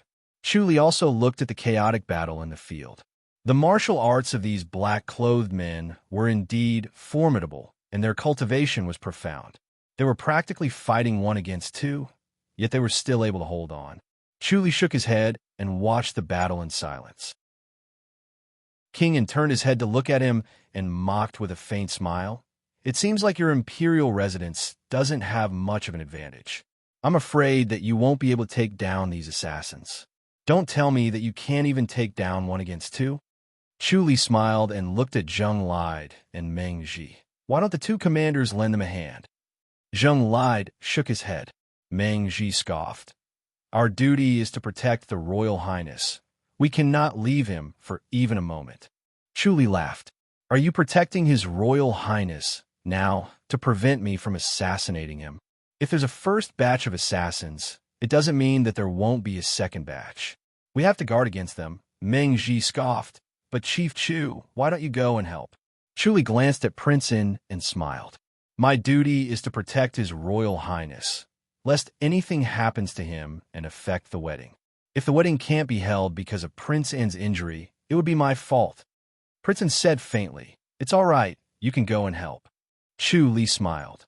"Thank you for your kindness, Your Highness. If they really have the ability, they can escape. As long as they don't disturb the wedding, let them be." Princeton said, "How can I let it go? They wanted to assassinate me. How can I let them go so easily?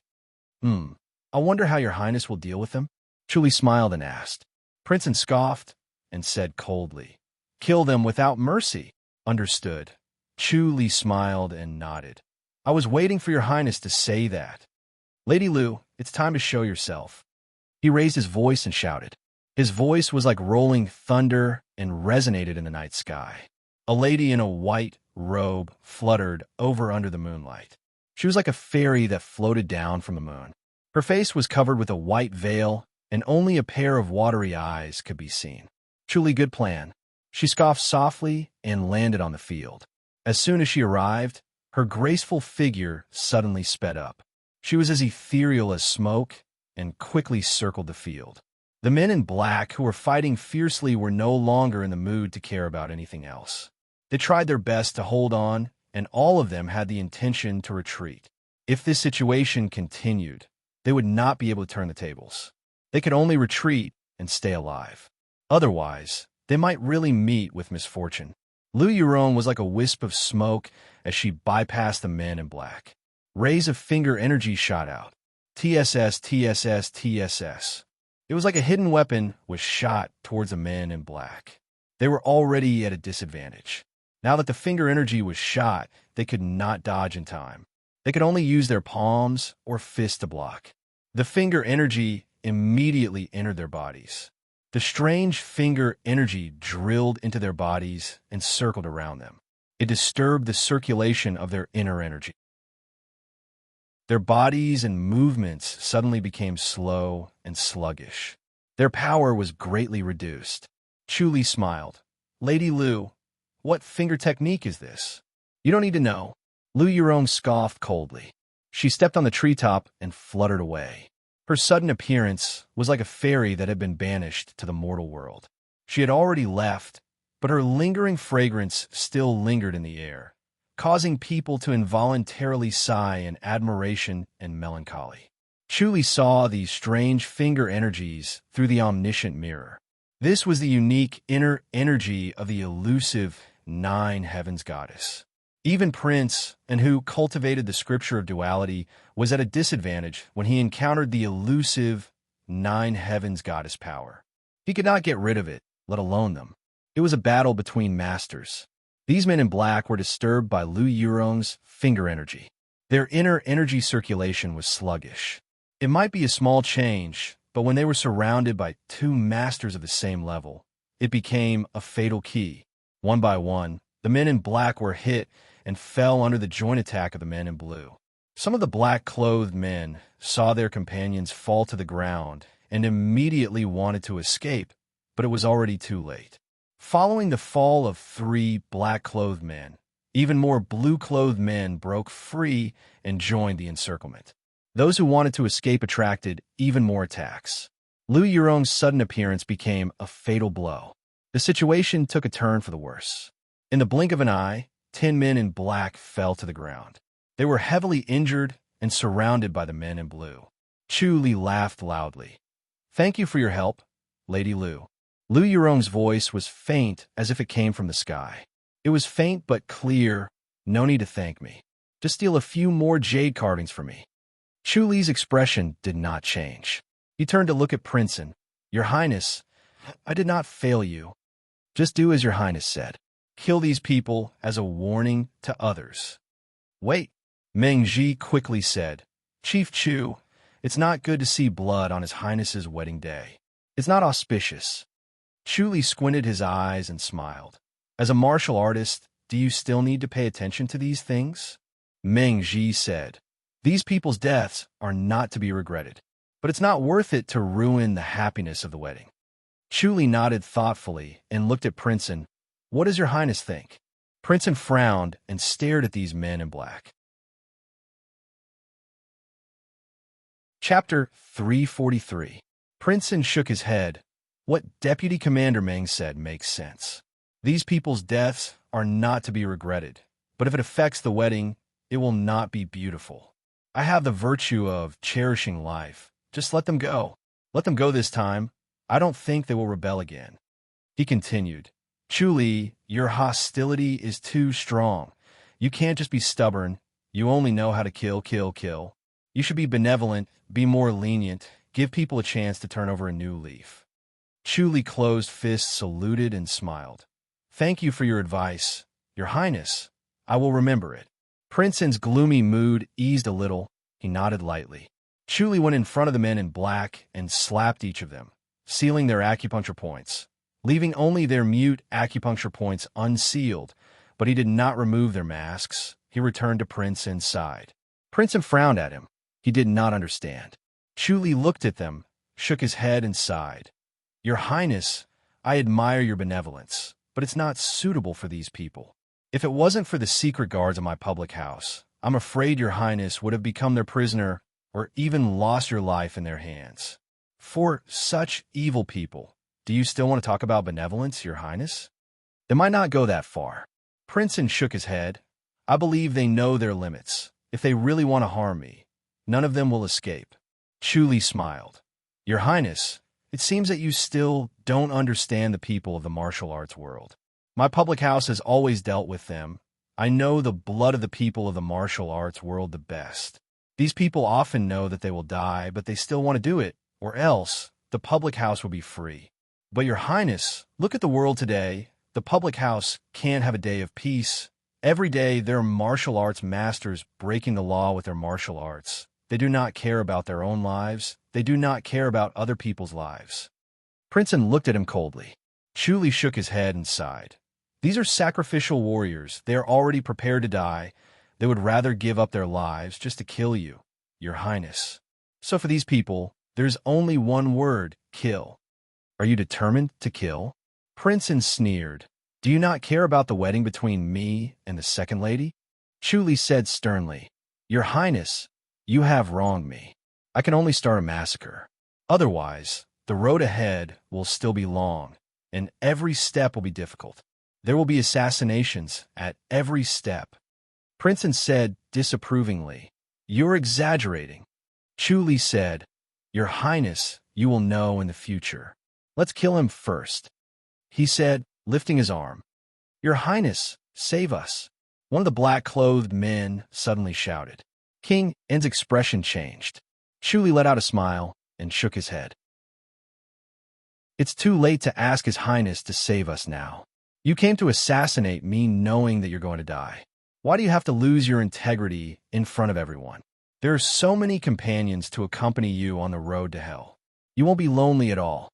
If you die, so be it. We are all on the same side. We're on the same side. The man in black hurriedly shouted. Shut up, Chu Li shouted. He turned to look at King N. He shook his head and said with a smile, The people of the martial arts world are full of guts, but it is inevitable that there will be spineless people. What a pity. He pointed at the black-clothed man and scoffed. Bring him out. If he's not gutsy, he won't be a threat. It's fine to spare his life. A man in blue walked over and lifted the black-clothed man up and put him aside. Chu Li nodded in satisfaction and closed fists saluted at King N. Your Highness, please move away. Don't look at this bloody scene. King N frowned and stared at him coldly. Chu Li, do you have to kill them? Chu Li said, For the safety of Your Highness, the Second Lady, and the Imperial residents, these people must be killed. Please forgive me, Your Highness. With that, he turned around and raised his hand. Wait, Zheng Lide said in a deep voice. Chu Li lowered his hand again and looked at Zheng Lide. Commander Zheng, what do you think? If you're trying to persuade me to spare them, please don't say it. Chief Chu, you've disobeyed His Highness' orders time and time again. You're not fulfilling your duty as a subject. I can't just sit by and watch. Zheng Lide said in a deep voice. Since His Highness said to let them go, you should have let them go. But you ignored it. Chief Chu, how dare you? His last sentence sounded like he was roaring. His voice was like a clap of thunder. He glared at Chu Li with murderous intent. Chu Li sighed and shook his head.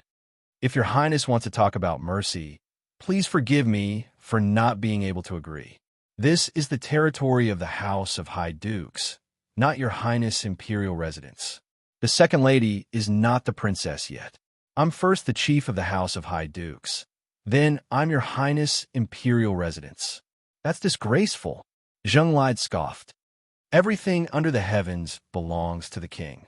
You're first His Highness Imperial Residence's chief. Chu Li shook his head and laughed. It's not too late to say this when your highness becomes the emperor one day. He turned his head and raised his arm. Your highness, help! Another black-clothed man shouted. King En's face darkened. His eyes flashed with a cold light.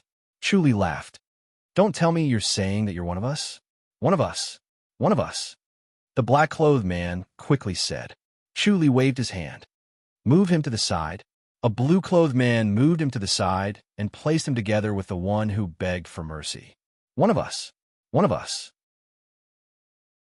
The rest of the people quickly shouted. People do not worry about scarcity, but about inequality. That was human nature. No one begged for mercy before. No one begged for mercy. They gritted their teeth and bet that King En would beg for mercy, preventing Chu Li from killing them. But seeing that King En's plea was useless, Chu Li was about to kill them. Someone was spared from death because he begged for mercy. The rest of the people instantly felt unbalanced. They felt that they could not die in vain. It was just one sentence. Moreover, no one blamed anyone else. As long as they lived, they would all beg for mercy. It did not matter if it was embarrassing or not. Seeing that these people were calling one of them, Chu Li looked at King En doubtfully. Your Highness? How did they become one of us? King En coldly said, How would I know? Chu Li said, If that's the case, they made up an excuse to live. That's really despicable. We can only kill them. Wait, Chief Chu. We're His Royal Highness's men. A black-clothed man quickly shouted. The rest of the black-clothed men shouted at the same time. Your Highness. Commander Zheng. Chu Li shouted, Shut up. He coldly stared at the black-clothed men and sneered. What a vicious scheme. You said you're His Royal Highness's men. Did King En order you to assassinate him? That's right. That's right. We were just fooling around. We just wanted to see how good our defense was. That's right. The black-clothed men said at the same time. Chu Li sneered. Nonsense. You're really vicious. You couldn't assassinate him, so you framed His Royal Highness. He did not wait for the black-clothed men to speak and continued. His Royal Highness allowed his own men to assassinate him. After he was injured, he couldn't continue with the marriage. The wedding couldn't be held as planned. With such an inauspicious event, the marriage between the two families would probably be over. This was King En's way of going against the emperor's marriage. He was dissatisfied with the marriage, so he used this method. How vicious are your schemes? The black-clothed men were stunned. Chapter 344. Chu Li turned his head and closed fist saluted. Your Highness, you can't be merciful to these people. They must not be forgiven. King En frowned. There's no need to listen to their nonsense. Chu Li shook his head. I'm just afraid that if we spare their lives, they will spread the news. When that happens, both your Highness's and the Second Lady's reputation will be tarnished. They really have evil intentions and cannot be forgiven. King En said, Grandmasters are the pillars of a country. It would be a pity to kill them all. Chu Li's face darkened and looked at King En. Your Highness has repeatedly stopped me from killing them. Could it be what? King En's gloomy face darkened even more. His eyes were cold, and he was ready to kill him at any time. However, Chu Li turned a blind eye to it and said indifferently, Could it be that what they said is true? Don't talk nonsense. King En said, Chief Chu, you're too presumptuous. Zheng Lide said coldly, Your words are disrespectful to His Highness. Chu Li closed fist saluted. I can't help but be suspicious of your Highness's actions. I've heard rumors before that your Highness is not satisfied with this marriage and does not want to marry the Second Lady. I don't think it's possible. The Second Lady is the first beauty of the Great Ji dynasty. Her beauty is unparalleled, and she is a kind, gentle, and dignified character.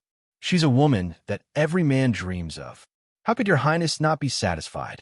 Looking at your Highness's actions now, I'm starting to doubt if the rumors are groundless. King En frowned. Chu Li, you're too presumptuous. Chu Li closed fist saluted. Please forgive me, Your Highness. As a second lady scribe, I have to say these words. Your Highness is a descendant of the Emperor and is indeed honorable. However, the second lady is not a lowly person either. She's more than qualified to be a match for His Highness, King Jing. Presumptuous, King shouted and said coldly. Chuli, do you think I can't kill you? Chuli bowed again to apologize. He closed fists, saluted, and said, Please forgive me, Your Highness. Since Your Highness has no intention to break the marriage, please kill these evil people and face them squarely. I will decide whether to kill them or not. King scoffed. On the day of the wedding, blood is not good. It's bad luck to see blood. Let them leave. Chuli chuckled. How dare you?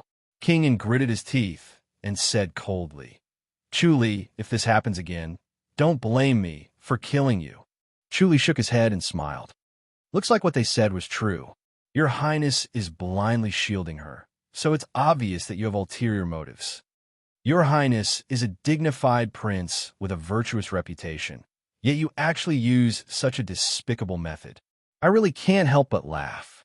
Everyone looked at the two people who were at each other's throats. They did not even dare to breathe loudly, afraid that they would attract attention and be blamed. They could all see that King had already restrained himself to the limit. It could explode at any time. Once the prince was angry, blood would definitely be spilled. They did not want to be the unlucky ones. Prince gritted his teeth and said, Shut up.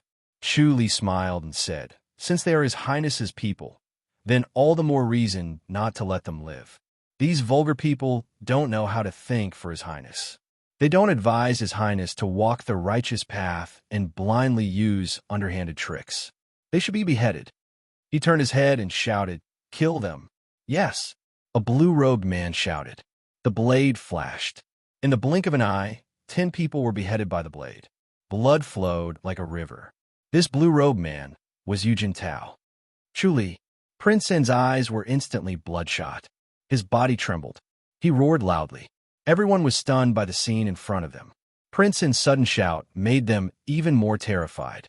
Their hearts were pounding so hard that it almost jumped out of their chests. 10 years of hard work went down the drain. 10 grandmasters died in one day. With these 10 slashes, with these 10 blades, half of the vitality of the imperial residence was cut off. This made Prince Anne's heart ache so much that he wanted to bleed. He almost fainted. Puffed. Prince Anne spat out a mouthful of blood. Your Highness. Zheng lied, and Meng Ji quickly went forward to support him. Prince Anne wiped off the blood on his mouth. He spat out a mouthful of gloomy air. His chest felt clear, and he could finally breathe. Chuli looked at Prince Anne quietly. He was delighted. Killing these people was equivalent to chopping off one of Prince Anne's arms. The remaining grandmasters would lose their elites, and the pressure he would face after entering the imperial residence would lessen a lot. The imperial residence of King An probably had more than 20 grandmasters. He had killed 3 of them earlier, as well as Guyu and Ding Jian. In addition to these 10, he had killed a total of 15 grandmasters. The number of grandmasters that Prince An had left was estimated to be less than 10. Of course, he might have hidden more people, but based on Prince Anne's intense reaction, he should not have hidden too many of them. In this way, the High Duke's public house's strength would be similar to that of the High Duke's public house. The High Duke's public house would be able to handle it, and he would also be relieved of his worries. However, King An could not wait to kill him right now, so he had to be careful. Your Highness? Zheng Lide looked at Prince An carefully, then looked at Chu Li. His eyes emitted a cold glare as he stared at him. Meng Ji did the same too. Chu Li acted as if nothing had happened. He asked with concern, Is your Highness all right? King An was furious, but he suddenly calmed down. He looked at Chu Li calmly and nodded. I'm fine. Chief Chu, I'll remember what happened today, and I'll return the favor in full. Chu Li smiled. Your Highness, you're exaggerating. Prince An glanced at the corpses on the ground and shook his head. If they died, then they died. There was no point in talking about it. It was impossible to revive them. The High Duke's public house had the spirit blessing pill, but the imperial residence did not. The imperial house had it, and he had 2 or 3 of them, but he could not give them to them. Although it was difficult to find grandmasters, as long as he searched carefully, he would be able to find one by relying on his reputation. He could slowly replenish the number of grandmasters. His father was in the prime of his life. The fight for the throne was a long process. There was no need to rush. The smell of blood here is too strong. Let's continue our journey, Prince said calmly. Yes, Zheng Lide quickly responded. Chu Li waved his hand. The group of blue-robed men fluttered away. They went into the forest like ghosts and disappeared without a trace. Zhao Qingshan and Lu Donglu returned to Chu Li's side. They looked at Chu Li with a complicated expression. No matter how they thought about it, they would never have thought that Chu Li would be so ruthless. He really dared to kill 10 grandmasters at once. This would definitely be earth-shattering news. Tomorrow, the entire martial arts world would know about it. Grandmasters always had a high status. In addition to that, they were always alert to danger. They would almost never fall into a desperate situation. They would avoid danger in advance and rarely die. In the eyes of all the martial arts world people, as long as they reached the grandmaster level, they would not have to worry about not dying a good death. They could live with confidence. However, this time, Chu Li killed 10 grandmasters in one go. 10 grandmasters. The martial arts world of the Great Ji Dynasty did not have more than 200 grandmasters. He killed 10 of them in one go. Chu Li continued to be the last. His expression was calm, as if nothing had happened. However, the way the people of Prince Anne's imperial residence looked at him changed. They were no longer arrogant and condescending. Their arrogance was shattered by him. When they looked at him, they avoided his gaze. They did not dare to look him in the eye. They were afraid that he would kill them. Grandmasters could be killed at will, not to mention themselves. Chu Li's action was very effective in establishing his authority. Those who were jealous and even wanted to play some tricks quietly put away their thoughts. They decided to be more honest. He even dared to go against the Royal Highness. He killed 10 grandmasters in one go. What else would he not dare to do? Chapter 345. P.S. I posted it at 4, but the website didn't show it. I asked the editor to try and edit a few words before posting it. Outside Chongming town, it was crowded. It was the wedding of the second lady of the public house, and she was marrying the famous prince and as the princess. This was a big event for Chongming town. It was a great honor. The citizens of the city were proud of it. They had their breakfast early, cleaned themselves up, put on their festive clothes, and left their houses early. They waited on the streets or outside the city. They wanted to catch a glimpse of King and splendor. If they could see the beauty of the second lady, that would be even better. The residents outside the town came early. Some were impatient and waited at the town gate. Some wanted to see the second lady, so they went outside the public house. The whole Chongming town was in a festive mood. The street was crowded like the sea. People were jostling each other. It was more crowded than the Lantern Festival. Outside Chongming town, CEO Ting brought a group of high-ranking members of the public house to welcome Prince An and his entourage. He had a complicated smile on his face. Prince Anne's guards of honor were all laid out. Every one of them was solemn and holy. The majesty of the royal family permeated the entire procession. The surrounding people looked on with mixed feelings. Looking at the handsome prince and on the horse, cheers could be heard from time to time. They felt that only a noble descendant like him, a royal highness with a good reputation, was worthy of the second lady. Chu Li quietly left the procession and appeared on the island of Symphony of the public house. The island of Symphony was hung with red silk. It made the whole island look festive. When Chu Li appeared on the island of Symphony, the atmosphere on the island was not as festive. When he arrived at Co Shi's room, other than Yang Su and Xueling, there was another man in the room. He was tall and slender, a head taller than him, handsome, sharp eyebrows, elegant temperament. When Yang Su and Xueling saw him, they were relieved. They gave him a look. Then they left. Chu Li, this is the fourth. Co Shi sat in front of the dressing table. Looking at him in the mirror, she pointed at the slender, handsome young man beside her. This guy finally came back. Chu Li was surprised. This was the fourth young master of the public house, Co Baihe. Chu Li greets the fourth young master. Chu Li closed fists, saluted, and smiled. Co Baiha waved his hand. Chief Chu, you're welcome. Co Sure said. Ignore him, he's just a nobody. Chu Li smiled. Co Sure's expression did not look good. She scoffed. That bastard king and has entered the city? Chu Li nodded. I'm entering the city now. Lady, it's time for you to put on your makeup. There's no need to put on makeup, just put on that outfit. Co Sure said calmly. I heard you've killed quite a number of people. Chu Li said, I killed 10 grandmasters from the imperial residence of King, and finally, my merit is complete. He had made all the preparations before this, asking for the help of various grandmasters and mobilizing all the forces that he could use, all for this moment. Fortunately, there are not too many twists and turns. In the end, he successfully cut off one of King An's arms and greatly damaged his vitality. In a short period of time, King An would not be able to harm the High Duke's public house. This was not only to harm King An, but also to intimidate him. He wanted to let him know that the House of High Dukes still had forces like the Dark Arts that he did not understand, so he did not dare to act rashly. Co Sure sneered. What a wishful thinking. He wants to be heavily injured midway and delay the wedding.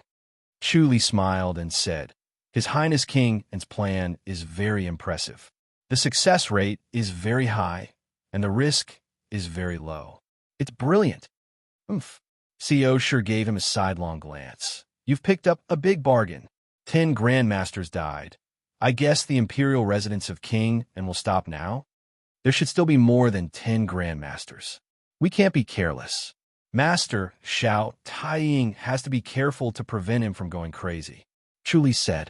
Co Baiha had been accompanying Co Sure and heard the protector's report. When he heard the news, he was extremely shocked. He had always concealed his identity and wandered the martial arts world.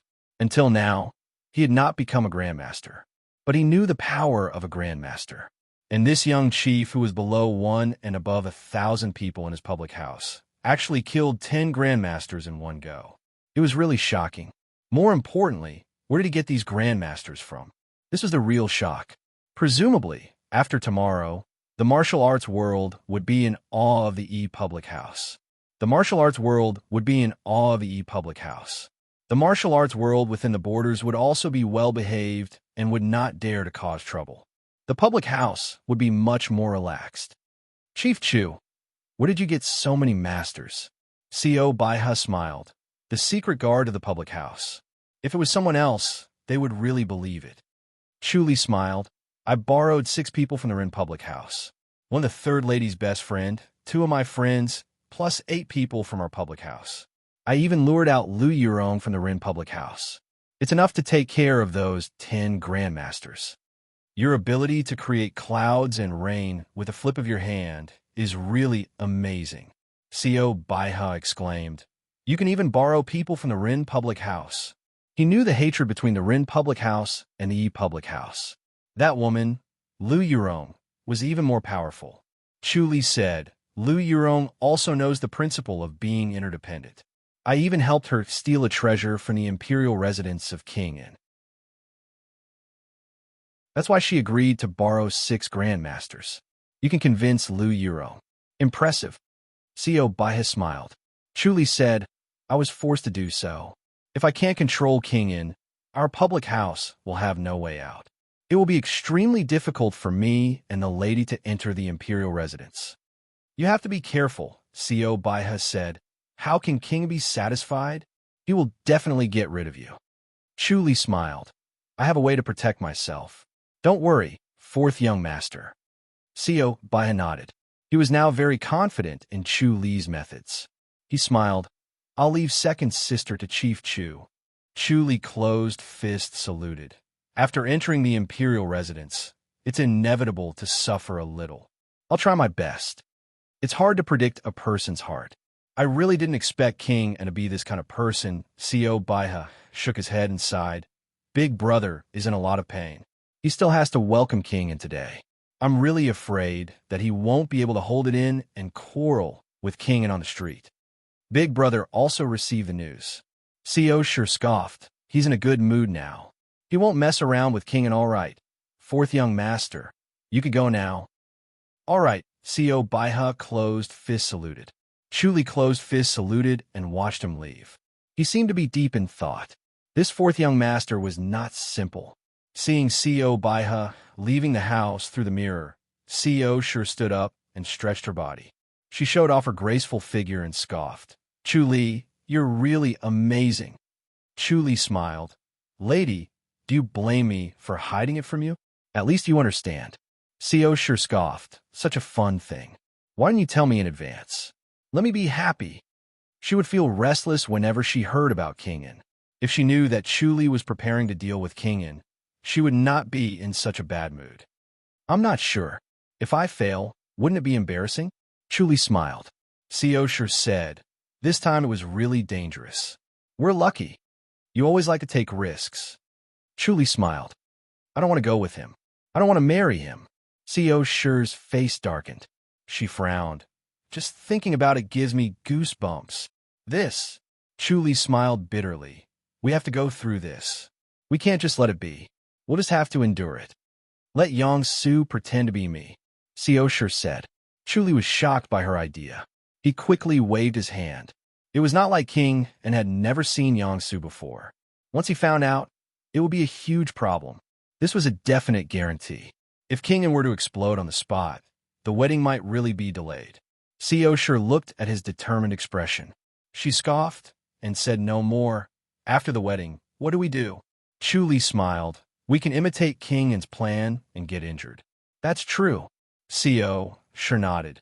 Once we're injured, we can avoid his entanglement. Chu Li said, actually, there are many ways. Lady, you don't have to worry. Who knows? Once you leave the imperial residence, King might suddenly die. Co sure rolled her eyes at him and scoffed. I'm not worried. Chu Li chuckled. You must hold the prayer beads properly. Don't lose them. Of course. Co sure nodded. This was also where her confidence came from. If something went wrong, she could just crush it. Chu Li could come over instantly and take her away from danger. Lady, it's time to put on your makeup. Yang Su's voice came from outside. Master Xiao and the others have entered the city. Come in. Co sure's face darkened. Chapter 346. Fourth Young Master. Chu Li fist saluted.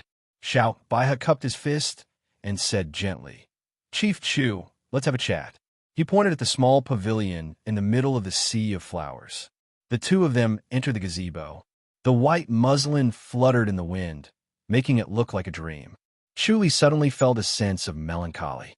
From now on, this pagoda would be empty and Co sure would never appear again.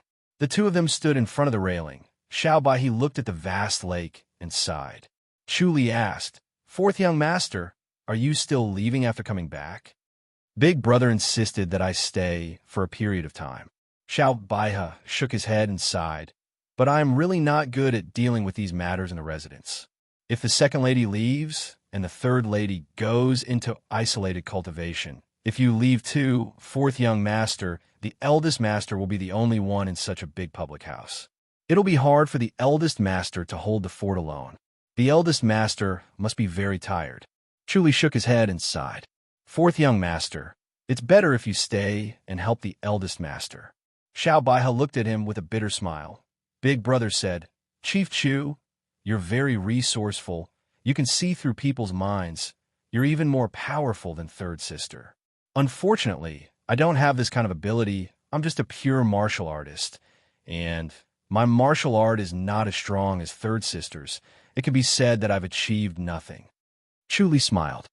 The Fourth Young Master has his own strengths. There's no need to belittle yourself. Xiao Baihe shook his head. I understand my own matters. I won't be of any help even if I stay in the house. Two heads are better than one. Having a trustworthy person to discuss with is much better than being alone.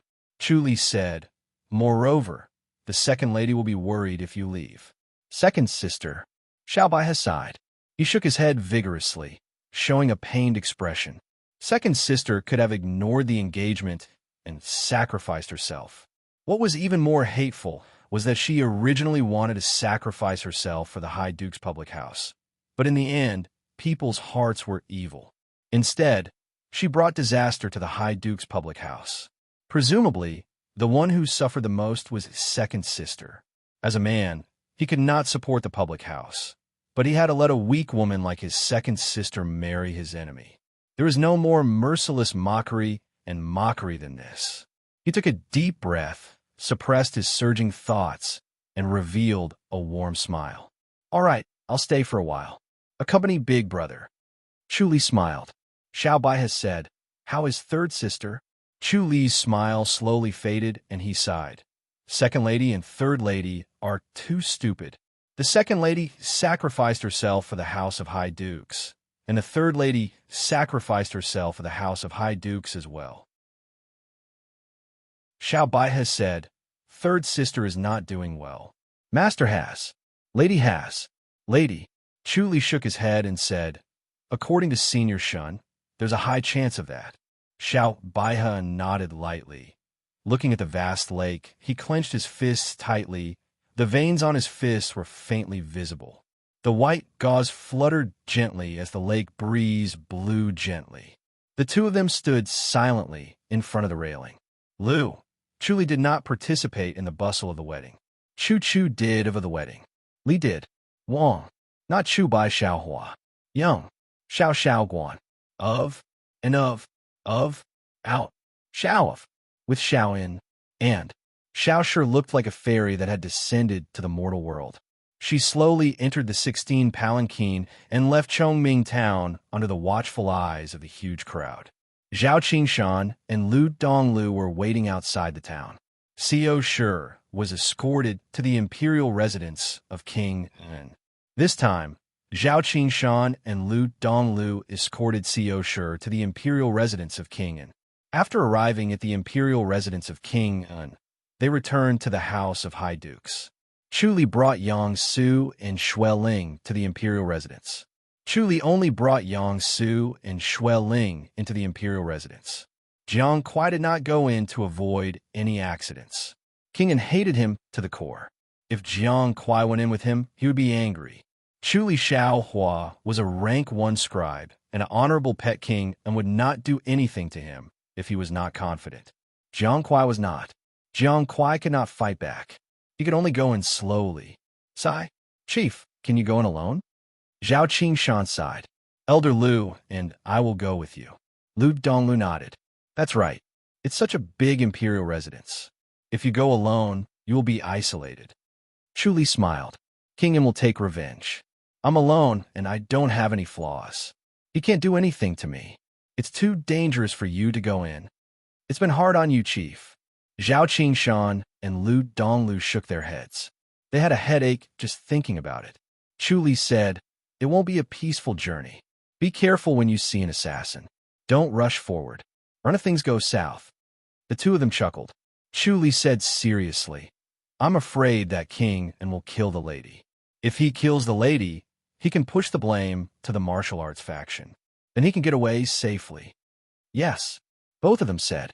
Chu Li said, "I will try to bring the lady away first. Don't expose yourself." Both of them nodded. Chu Li was not too worried about them. He was experienced in the martial arts world, and he had the spirit blessing pill with him. Moreover, if things went south, he could just send a signal and someone would come to his aid. While they were talking, King En's joyous group of people slowly approached. The ceremonial guard were in front, and the people behind were blowing and beating drums. Chu Li led his horse and welcomed King En's group. He went straight to the side of the 16 palanquin. Zhao Qingshan and Lu Donglu went to the other side. King En sat on the horse. He glanced at Chu Li coldly and pretended not to see. Now, every time he looked at Chu Li, he felt uncomfortable. He wanted nothing more than to get rid of him. After walking for 2 miles, the crowd dispersed. The ceremonial guards were put away again. The group sped up and rushed back to the fairy's capital as soon as possible. When it was noon, the group stopped at a post house. Chu Li came to the pagoda and closed fist saluted. "Your Highness, the second lady has a request." "Say it." King En was eating his rations and looked at him calmly. Chu Li said, "It won't be a peaceful journey. The lady wants to go with me first." "Chief Chu, this is against the rules, isn't it?" Meng Ji said lightly. The second lady has already left the house. She is considered one of His Royal Highness people. How can we not go? Chuli glanced at him and continued to look at King In. Your Highness won't have another group of people waiting to ambush the lady, right? How dare you? Zheng Li's expression changed, and he shouted. Chuli closed fist saluted and said seriously, the lady's body is weak. She can't take the journey. Please understand, Your Highness. If I don't agree, it will seem like I have ulterior motives. King In said calmly. All right, as long as she gets into the palanquin before entering the fairy's capital. She could go however she wants. Thank you, Your Royal Highness. Chuli closed fist saluted. King In waved his hand. He was too lazy to say more. Your Highness, Meng Ji shouted in dissatisfaction. How can you indulge him like this? King In smiled faintly. Don't bother. Let them be. Yes. Meng Ji could see the anger in King In's heart, but he was forcefully suppressing it. He knew it was inappropriate to say more. King In looked at the 16 palanquin and smiled. No matter how powerful Chuli was, as long as he could control Xiao Shi, he would not be able to escape from his palm. Killing him would be as easy as flipping his hand. Xiao Shi was just a weak girl who did not know any martial arts. As a grandmaster, he had plenty of ways to torment her. When night fell, he would take revenge on her and let her know how powerful he was.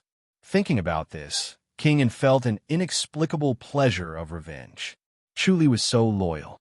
Xiao Shi was so beautiful. If he said he had no feelings for Xiao Shi, no one would believe him. As long as there were feelings, it was the best.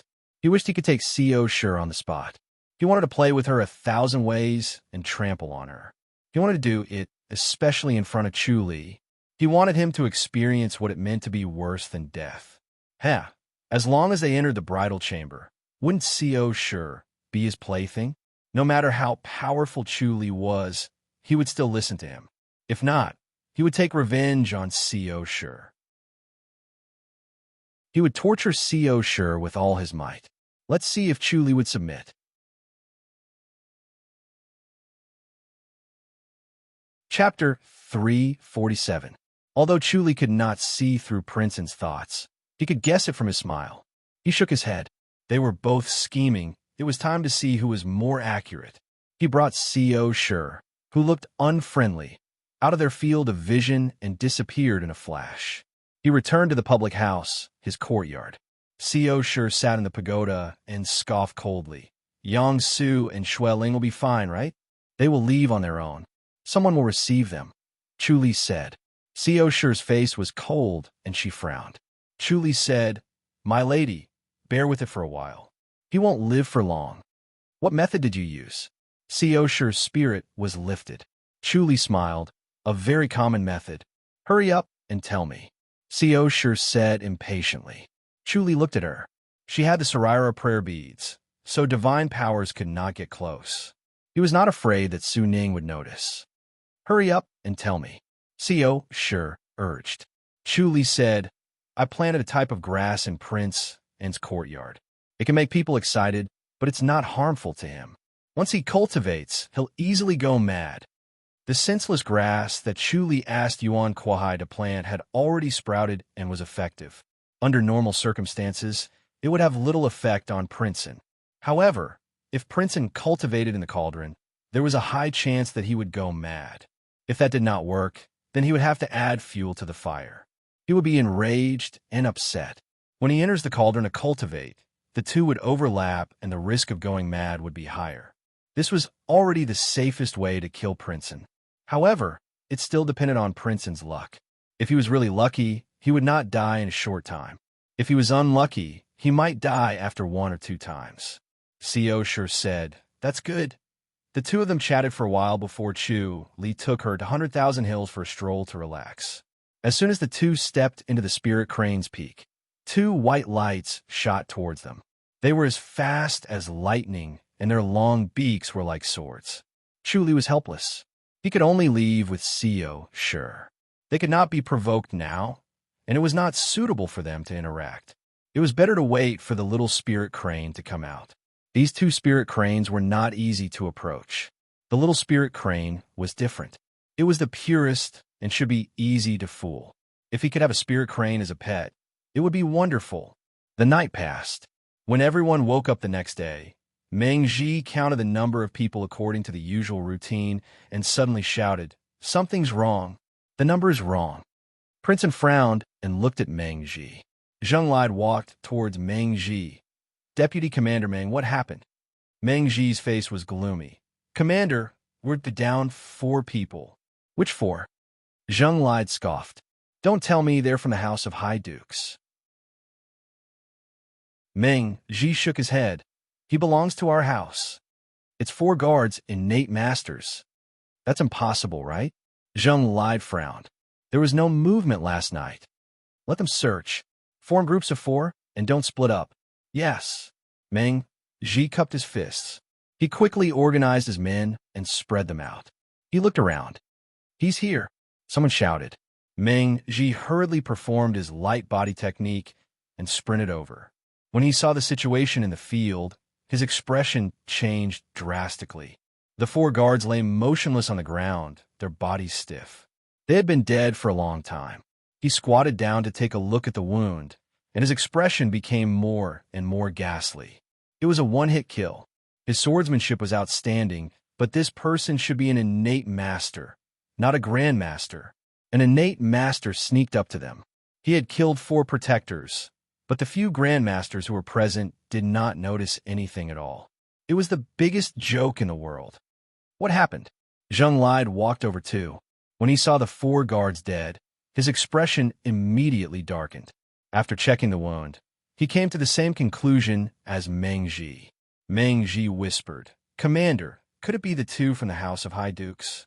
He glanced at Zhao Qingshan and Lu Donglu, who were standing by the palanquin, and said coldly, "Even if it's not them, they're definitely related." Zheng Lide shook his head. "I've been watching them last night. They didn't do anything. There aren't many top-notch swordsmen like this in the martial arts world. Everyone, keep your spirits up. I'm afraid he'll continue to come." Meng Ji sneered. "If he comes again, I'll make sure he can't go back." "We'll be on guard tonight," Zheng Lide said. "It's a critical period now. It's nothing to endure for 2 days." "Yes," Meng Ji nodded. They were the wedding procession, so it was impossible for them to bring the corpses back. They could only bury them first, then plant a tree and come back to pay their respects. That night, the 2 of them were on guard, one inside and one outside.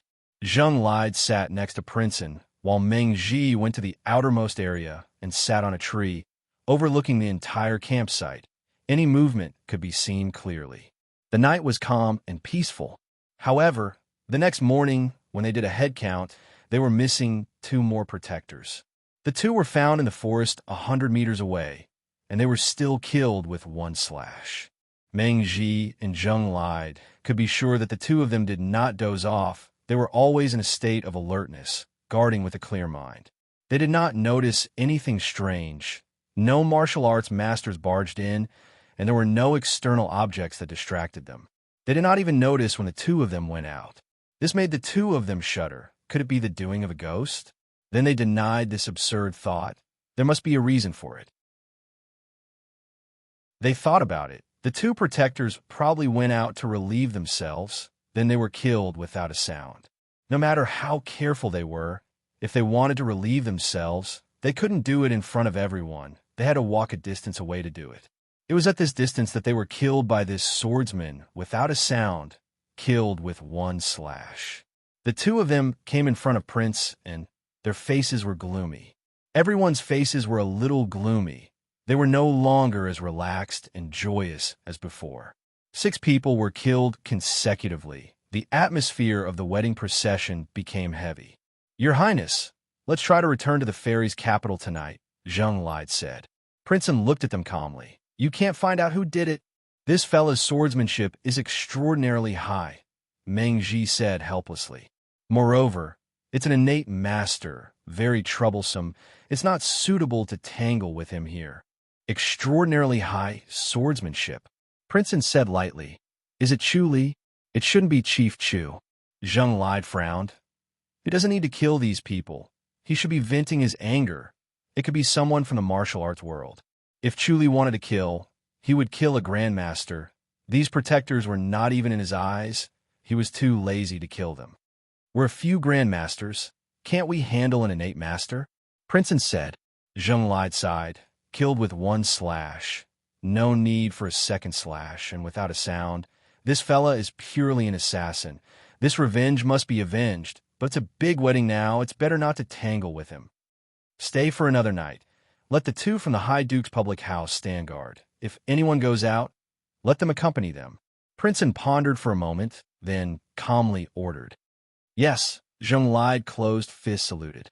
This move was to kill with a borrowed knife, using the people from the High Duke's public house to kill the assassin, and also using the assassin to kill the people from the High Duke's public house. It all depended on who was more powerful, but no matter who was more powerful, Princeton would benefit. This move was really admirable. Zhao Qingshan and Lu Donglu listened to Zheng Li's orders. They did not say much. They happily agreed. If it was really a top-notch master, they would retreat. If it was not a top-notch master, they could just secretly let it go.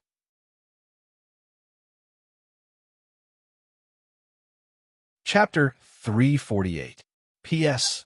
Thank you, Alliance Leader Han Jianyi, for the reward of 100,000. The two of them wanted to scare the assassin away. Whether it was the enemy of the imperial residence or the public house, they did not want to go against this assassin. With the current situation, if the two of them were to make even the slightest mistake, Princeton might take the opportunity to kill them and frame the assassin. However, the two of them could not shout, so they could only scare the assassin with their appearance. The assassin was only an innate master. Once he faced two grandmasters, he had no chance of winning, so he would not come out. Gee! A soft sound was heard, and the two's eyes lit up. A black sword suddenly shot out from the ground and pierced the protector's throat. Following that, a black shadow shot out from the ground like a wisp of smoke. It took over the black sword that was stuck in the guard's throat and flashed past the other two guards at an incredible speed. The tip of the black sword swept past their throats. The three protectors clutched their throats and fell to the ground at the same time. It showed how fast the sword was. "How dare you?" Lu Donglu shouted and waved his palm. Zhao Qingshan scoffed. "Who are you? Don't let him go." Meng Ji rushed over like a galloping horse and shouted. He tailed Zhao Qingshan and Lu Donglu in the dark to see if the two of them were colluding with each other and cooperating with the assassin. If they were not colluding with each other, it would not be possible for them to have so many guards silently. Once they colluded with the assassin, His Highness would have an excuse to kill. Who? Zhao Qingshan's palm energy was like a raging wave hitting the shore and hit the man in black. The slender figure of the man in black flashed, and he was unusually agile. He hid behind a tree, then flashed again and appeared behind another tree. He was fast and agile. The three of them could not surround him and could only chase behind him. Zhao Qingshan chased and shouted, "Commander Meng, could it be a diversion?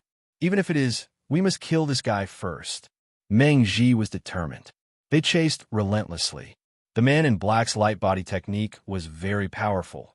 The three of them chased for more than 10 miles in one breath, and only then did they surround a man in black. Zhao Qingshan and Lu Donglu were helpless. They had reached this point. They could not possibly kill Meng Ji. Moreover, they did not know the background of this assassin. Who knew if this was Prince An's trick? Based on Prince An's gloomy temperament, he would sacrifice a few innate masters in order to deal with the two grandmasters. He could definitely do it. Attack! Meng Ji shouted and struck out with his fist first. He was afraid of the other party's powerful swordsmanship, and with the three of them attacking together, it was better to be safe than sorry. There was no need to take the risk of getting close. Grandmasters were also made of flesh and blood. When they were hit by a sword, their vital energy barrier would block it for a while, but it would not be able to block it completely. However, blocking it would give them an opportunity to dodge, so it was very difficult for grandmasters to kill them. But it was difficult to kill. There were risks too, and he would avoid them if he could. At Meng Ji's position, he cherished his life the most. Zhao Qingshan and Lu Donglu followed up with their punches and palms. The power of their palms and fists enveloped the black-robed swordsman like a gale. The swordsman in black slid his feet and suddenly appeared in front of Meng Ji. The black sword flashed and stabbed right in front of Meng Ji's throat. Meng Ji's throat was blocked by inner energy, as if there was an invisible air shield. He quickly tilted his head to avoid it and broke out in a cold sweat. Instinctively, he struck out with his palm. Bang! The black-robed swordsman's chest was hit, and he flew out.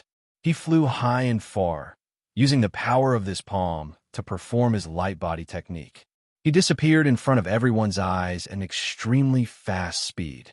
He entered the forest. Chase! Meng Ji scoffed angrily and stared at Zhao Qingshan and Lu Donglu. Could it be your people? Zhao Qingshan and Lu Donglu quickly shook their heads. Meng Ji's feet fluttered and he scoffed coldly. I think the two of you are just doing it half-heartedly. 3 grandmasters can't even take down an innate master. How shameless. Sigh. Zhao Qingshan shook his head. This fella's body technique is strange, and his swordsmanship is outstanding. He really can't be seen as an innate master. He is an innate master. Meng Ji scoffed coldly. If we really can't take him down, I will ask for punishment from the Royal Highness. You guys won't be able to escape either. Both of their faces changed slightly. His move was ruthless enough. Once he asked for punishment, Princeton would agree to it. Both of them would be guilty too. Then the punishment would be up to Princeton. Even if they didn't die, they would at least be skinned. Chase. When the two of them thought about that, they could only put in more effort. They secretly sighed at the people from the imperial residences scheming and plotting against others. Their methods of scheming were indeed impressive. If Chief Chu entered the imperial residence, it would not be good. Although the black-robed swordsman's body technique was fast, he was injured. He might be fast for a while, but he couldn't last long. Soon, the 3 of them caught up to him. Seeing that they were going to be surrounded again, this time, Zhao Qingshan and Lu Donglu couldn't hold back anymore. They had to make him stay.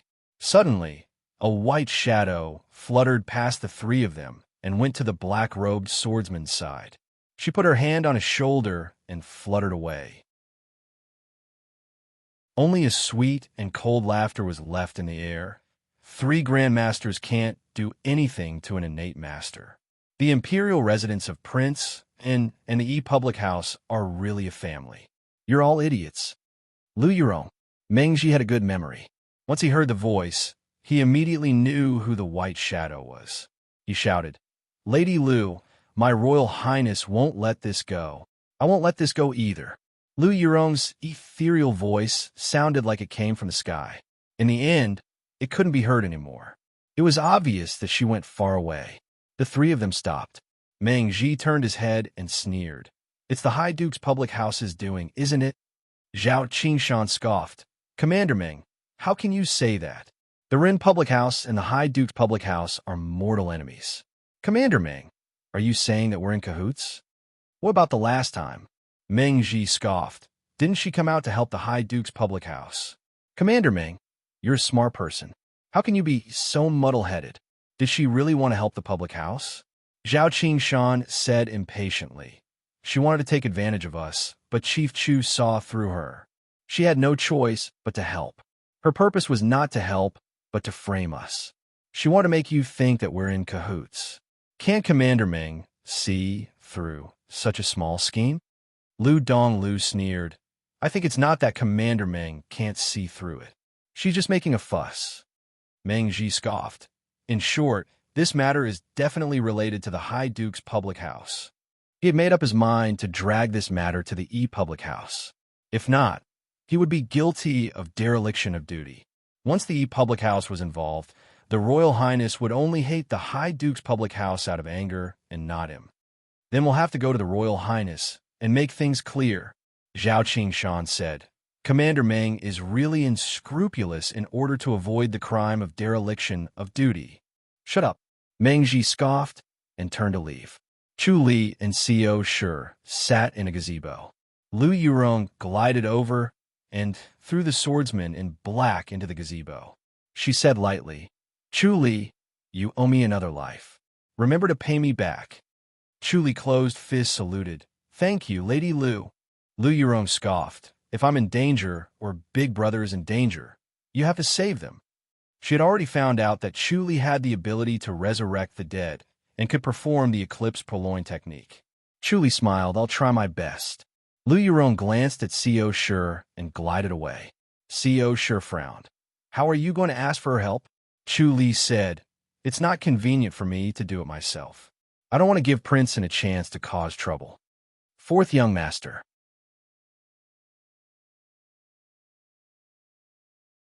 Chapter 349. Xiao Baihe smiled bitterly. You guessed it. Chu Li smiled. I didn't expect the fourth young master to have such a profound swordsmanship. I still can't defeat a grandmaster. Xiao Baihe shook his head. Chu Li said, if it's just one grandmaster, fourth young master, you won't be a problem, but three. Fourth young master. What kind of sword technique is this? Soul-chasing life-taking sword. Xiao Baihe sighed. It's a pity that I haven't mastered it. Soul-chasing deadly sword. Chu Li sighed. The sword lives up to its name. Co. Shi scoffed. Fourth brother, what are you doing? There are 4 grandmasters, and you still want to provoke them? Second sister, if I don't kill a few people, I really can't vent my anger. Xiao Baihe clenched his teeth and scoffed. If it wasn't for the fact that I can't kill Kingin, I would have done it long ago. You're crazy. Co. Shi snapped. What's the use of killing a few people? If something were to happen to you, what would happen to Big Brother and us? How would we explain it to Mother 100 years later? Xiao Baihe looked at her helplessly. Xiao Shi said, you're not allowed to compete with the people from King An's imperial residence, or else I'll break your legs myself. Xiao Baihe sighed. I'm just angry, second sister. You have to be careful. King An is a very treacherous person. Of course I know that. Xiao Shi rolled her eyes at him and scoffed. Just don't give me a hard time. Hurry up and go back. Xiao Baihe looked at Chu Li. Chu Li smiled and shook his head. An invisible force entered his body and healed his internal organs. It was as if he was immersed in a hot spring. Meng Ji's palm energy kept on entangling his body, and he could not get rid of it no matter what. After all, Meng Ji was a grandmaster, and his inner energy was extremely pure, so it was not something that he could get rid of. But under this warm energy, Meng Ji's palm force quickly dissipated, like snow meeting sunlight. Chief Chu, thank you. Xiao Baihe cupped his fists. Chu Li smiled. Fourth young master, be careful. The people from the imperial residence of King An will not give up. When you go out, you must follow a grandmaster. I understand. Xiao Baihe nodded. This was his first time going up against a grandmaster, and he knew how powerful they were. It was true that he was no match for them, and he had to concentrate on his cultivation for a while to have any hope. However, it was a pity that the Grandmaster's boundary was difficult. It was not something that could be broken through just because one wanted to. When he thought of this, he looked at Chu Li. Chu Li was younger than him, but he had already broken through to the Grandmaster's boundary. He really did not know what kind of fortuitous encounter he had. All right, let's go quickly. Co. Shi said. Be careful on the road. Don't let them kill you. Second sister, I am an experienced person. Xiao Baihe said with smile. Xiao Shi scoffed. It's you old-timers who are going to suffer. Don't be careless. Yes, then I'll take my leave first. Xiao Baihe cupped his fist, and with a flash, he had already disappeared into the woods. Xiao Shi shook her head and said, this guy is really worrisome. Chu Li said, the fourth young master's martial arts are profound. He will definitely achieve great things in the future. Let's go. Heis. The thought of going to the wedding ceremony makes me want to die. Co. Shi scoffed. Chu Li did not say anything. He did not feel good about it either. If all of his plans did not work, and he still could not kill King An, Xiao Shi would really be in the fire pit. She could only fake her death and escape, or he could just kidnap her and disappear without a trace, making it an unsolved case. Seeing Chu Li's expression, Xiao Shi smiled and said, don't look so gloomy. If the spiritual crane doesn't work, let's try another peek. Another peek. Chu Li frowned and shook his head. I have seen the power of the spirit beast. If I go to another peak and provoke another spirit beast, What if it chases me out of the 100,000 hills? Forget it. After Chu Li saw the spiritual crane, he realized that the spirit beast was far stronger than what was written in the books. The spiritual crane was still fine. If he encountered a more ferocious spirit beast, it would definitely kill him. Even if it chased him out of the 100,000 hills, once he was out of the 100,000 hills, he would not be able to stop it. If it went on a killing spree, he wouldn't be able to stop it and could only watch as it killed people. That was truly a grave sin. If he really wanted to go to another peak, he would have to wait until his omniscient mirror was stronger to be able to see further, or the scripture of life and death improved further. King In and the others quickly saw the majestic fairy's capital. They also saw the 4 people outside the fairy's capital. Xiao was wearing a white tunic that covered her face. Beside her were Yang Su and Xueling. Behind her stood Chu Li. Even outside the gate where people were coming and going, the 4 of them were still very conspicuous. When they saw King In, they moved over. Xiao entered the sedan, while the 2 ladies stood beside the sedan. Chu Li approached King In and closed fist saluted, "Greetings, Your Royal Highness." "You guys left fast." King In said calmly, "Did you see the assassin?" "What assassin?" Chu Li pretended to be surprised. King In smiled faintly. "Lu Yurong joined hands with you?" Chu Li said, "The Rin and Yi public houses have a blood feud. So many people died on both sides. Do you think it's possible, Your Royal Highness?" King In said lightly, "There is nothing impossible in this world. Especially when 2 smart people like you come together, the impossible becomes possible." Chu Li said seriously, "Your Royal Highness has overestimated me. I don't have the ability to resolve the feud between the 2 public houses." "Lu Yurong," King In smiled faintly. "One day, I will take her down," Chu Li said. "Then I hope King In succeeds." King In glanced at him and waved his hand, indicating that he could leave. Chu Li tactfully went to the side of the sedan. The ceremonial procession was set up and music was played, attracting people's attention. Only then did they remember that King In went down to welcome the second lady of the Yi public house. The first beauty of the great Ji dynasty was back. The people quickly rushed over.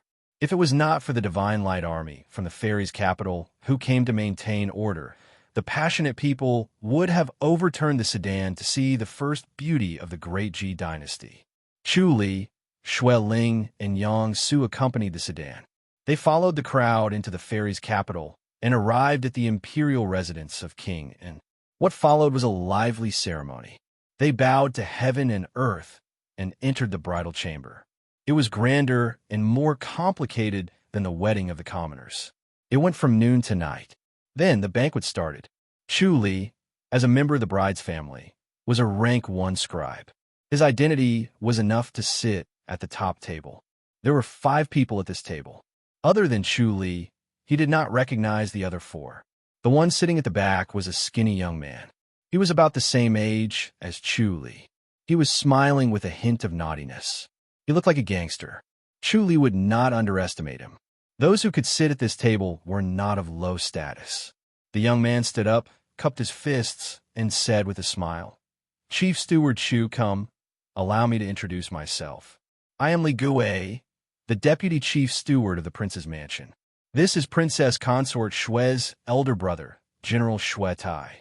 This is Princess Song's elder brother, Song Menglin, reading assistant Song. This is our Prince's Mansion's Chief Steward, Song Sansi." Chu Li raised his eyebrows and closed fist saluted with a smile. Chu Li greets General Xue and reading Secretary Song. "We will be a family from now on. If I have done anything wrong or offended you, I hope that General Xue and reading Secretary Song will be magnanimous enough to forgive me." He scoffed. Among the people here, his rank was the highest. However, these people deliberately put on airs and bullied him. They wanted to put him in his place. They did not even take the initiative to greet him. Instead, they wanted him to speak first. He had already found out about Xue Tai and Song Menglin. Their statuses were different, so he could not be too presumptuous.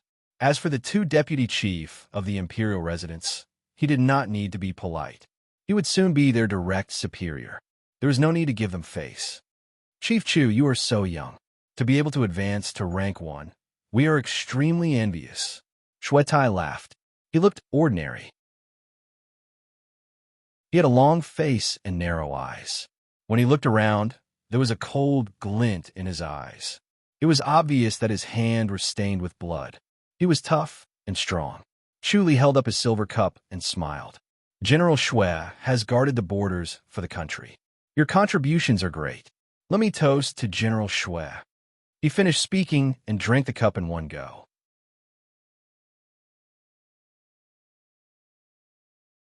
Chapter 350. P.S. Pleading for monthly votes. I feel that it's too harsh and everyone is used to it. Don't vote monthly. That's not good. You need the stimulation of monthly votes. Chu Li raised his silver cup again and smiled at Song Minglan. Scholar Song is full of knowledge and has the ability to rule the world. I admire you for doing things for the people. Here's to you, Scholar Song. As he finished his cup in one gulp. Scholar Song nodded with a smile and finished his cup as well. Chu Li happily toasted them twice before he turned to look at Song Sansi and Li Gui, who had been laughing all this while. The two of them did not have any intention of toasting and pretended not to drink. Chu Li smiled at Li Gui. Chiefly, are you Princess Shui's scribe? Yes. Li Gui smiled and nodded. I was born in the Shui residence and grew up with the princess. Seems like you're loyal. Chu Li smiled. Then Chief Song is Princess Song scribe. Song Sansi bowed and smiled. Yes, I was originally young master scribe. After the lady entered the imperial residence, I followed her. Please advise me in the future. Chief Chu. Chu Li smiled. You flatter me. Chief Song is the head of internal affairs. I would like to ask Chief Song for more guidance. Even if he was suppressed by Prince and could not be the inner chief, he did not have to lower his head to Song Sansi because of his high rank. Moreover, if Prince dared to do so, he would be attacked by everyone. The rank was the foundation of the Ji dynasty. Any official would defend it firmly and would not allow anyone to step on it. This was related to the personal interests of every official. Even the emperor would not do so. Song Sansi was only rank 3, while Chu Li was rank 1. The difference in rank was huge. Shuetai sighed and said, Chief Chu, I have to inform you in advance. Please speak, General Shui. Chu Li was all ears. Shuetai said, this sister of mine didn't have parents since she was young. I raised her single-handedly, but I'm a soldier, so I don't come back many times a year. She's the only one at home, so she's spoiled and spoiled. If she offends you in the future, I hope that Chief Chu will forgive her for the sake of me as her brother. Chu Li was stunned. He quickly closed fists, saluted, and said, General Shui, you're too kind. Princess Shui is the princess, and we're just guards. How dare we argue? Sigh. This girl's temperament is not bad, but her temper is a bit bad. Shuetai shook his head and sighed. She has already grown up, and her temper can't be changed. It's a good thing that your highness is benevolent and can tolerate her temper. Chu Li smiled and said, His Royal Highness is benevolent and magnanimous. As a member of the imperial residence, I should imitate His Royal Highness style. I'm relieved to hear that. Shuetai gave him a deep look. Chu Li said, I've heard from the outside that it's not just King N's rend. Even the Shui and Song Wangfei are virtuous people. It is a great fortune for my miss to marry into the Wangfu. Another toast to everyone. Everyone looked at him meaningfully, watching him lie with his eyes wide open. They all secretly thought that this guy was not a good person. To be able to say such nonsense, as if it were the truth, he was definitely not a gentleman. Li Gui laughed and said, Chief Chu, what we're most curious about is how you became a rank 1. I heard that Chief Chu has only been in the imperial residence for 2 years. You're really fast. Chu Li squinted his eyes and smiled. This guy did not come with good intentions. He was using his qualifications to make an issue out of it. Chu Li smiled and said, Speaking of which, it's fate. When I first entered the imperial residence, I was a normal person without any foundation. I was a lowly servant with no rank. After many fortuitous encounters, now that I think about it, it's like a dream. During that period of time, I made a few great contributions and saved the lady twice. However, if it wasn't for Master Xiao Taiying's wisdom and decisiveness in making decisions based on contributions without considering qualifications or background, I'm afraid I wouldn't have been able to advance to rank 1. Chuli did not wait for Li Gui to speak and continued. That's why I said that my rank 1 is both destined and man-made. If it wasn't for Master Xiao Taiying, and if it was another house of High Duke, no matter how great my contributions were, due to my limited qualifications, I'm afraid I would only be rank 3. So that's how it is. Everyone looked as if they had a sudden realization. They had a detailed understanding of Chuli. After all, he was a rank 1 scribe in the House of High Duke. He was an important person and was second only to the High Duke and the young masters and ladies in the House of High Duke. Sometimes, his words were even more effective than the young masters and ladies. Li Gui forced a smile and said, "A normal person who never built his foundation for 2 years has become a master. I'm ashamed." Chuli smiled and said, "If it's a normal cultivation, without the help of God, no matter how talented you are, you can't compare to me, chiefly." Li Gui's smile became even more forced. He understood the meaning behind Chu Li's words. What Chu Li meant was that Chu Li was favored by God, and Li Gui was not qualified to compare to him. "Come, let's talk less and drink more." Song Sansi laughed and said. Chu Li held his silver cup and waved his hand at the maid who rushed over to pour him wine. He smiled and said, "Chief Song, please forgive me. My alcohol tolerance is very low. These 3 cups were already forced. I drank because I didn't want to be rude in front of General Shui and reading Secretary Song. I can't drink anymore. Please enjoy yourselves. I'm sorry that I can't keep you company." Song Sansi laughed and said, "Chief Chu, you're wrong. As a martial arts master, how can you have such a low alcohol tolerance?" Chuli laughed and said, "Martial arts has nothing to do with alcohol tolerance. Unless I use martial arts to force myself to drink, I might as well not drink at all."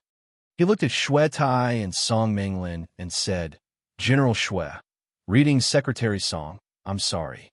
I'm worried about the lady and would like to go and take a look. I'll take my leave first. The imperial residence is heavily guarded tonight." Shui Tai smiled and said, "Didn't you see that Commander Zheng and Commander Meng are not at the table? They're all patrolling. Chief Chu, you don't have to worry. This is the imperial residence." Chuli pondered for a moment and slowly said, "That's true. I'm sure the protectors of the imperial residence are not bad. All right, let's drink 2 cups then." Song Sansi chuckled and quickly signaled the maid with his eyes. After Chuli drank 2 cups, he stood up and went to the toilet. As soon as he entered the toilet, his figure disappeared in a flash and appeared in the house in Qingyan Town.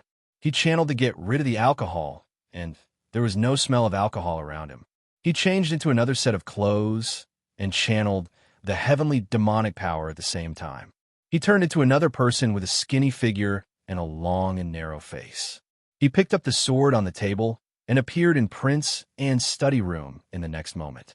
There was no one guarding outside the study room. He walked out of the study room and silently floated towards the courtyard of the new princess, Xiao Shi. Meng Ji was standing at the entrance of the courtyard and personally guarding it, afraid that something might happen. Chu Li's figure swept past Meng Ji like a ghost and entered the courtyard.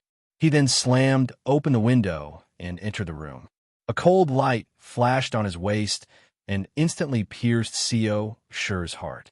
In the room, Yang Su and Shui Ling were talking to Xiao Shi. Xiao Shi threw the red cloth that covered her face to the side and sat on the couch eating fruits out of boredom. She was completely defenseless. Yang Su was stunned. Shui Ling flew over, but she was not as fast as Chu Li's body technique. Xiao Shi screamed and fell on the couch. Shui Ling did not care about the assassin and quickly took out the spirit blessing pill and stuffed it into Xiao Shi's mouth. Meng Ji was shocked and shouted, "Assassin!" Chu Li turned around and left. He swept past Meng Ji like a ghost. Meng Ji chased after him, and there were 2 grandmasters behind him. Chu Li went straight into Prince Anne's study room and slapped a desk away. He lifted the floorboard under the desk and entered a secret passage. He held the floor with both hands and waited there. When Meng Ji and the others reached here, their bodies stopped. They recognized that it was the Royal Highness's study room and that no one was allowed to enter without permission. He clenched his teeth and waved at the two grandmasters. He rushed into the study room and saw Chu Li sneering at them. He then closed the floorboard and disappeared. They hurriedly opened the floorboard and revealed the tunnel underneath. Mengji did not care about anything else and chased after him. He hurriedly ran along the tunnel and finally appeared outside the fairy's capital. In a dense forest, he lost Chu Li. Once Chu Li entered the tunnel, he activated the heavenly demonic power and restored his appearance. The next moment, he appeared in Qingyan town. He hung up his long sword and changed his clothes. He appeared in the toilet again and walked out calmly.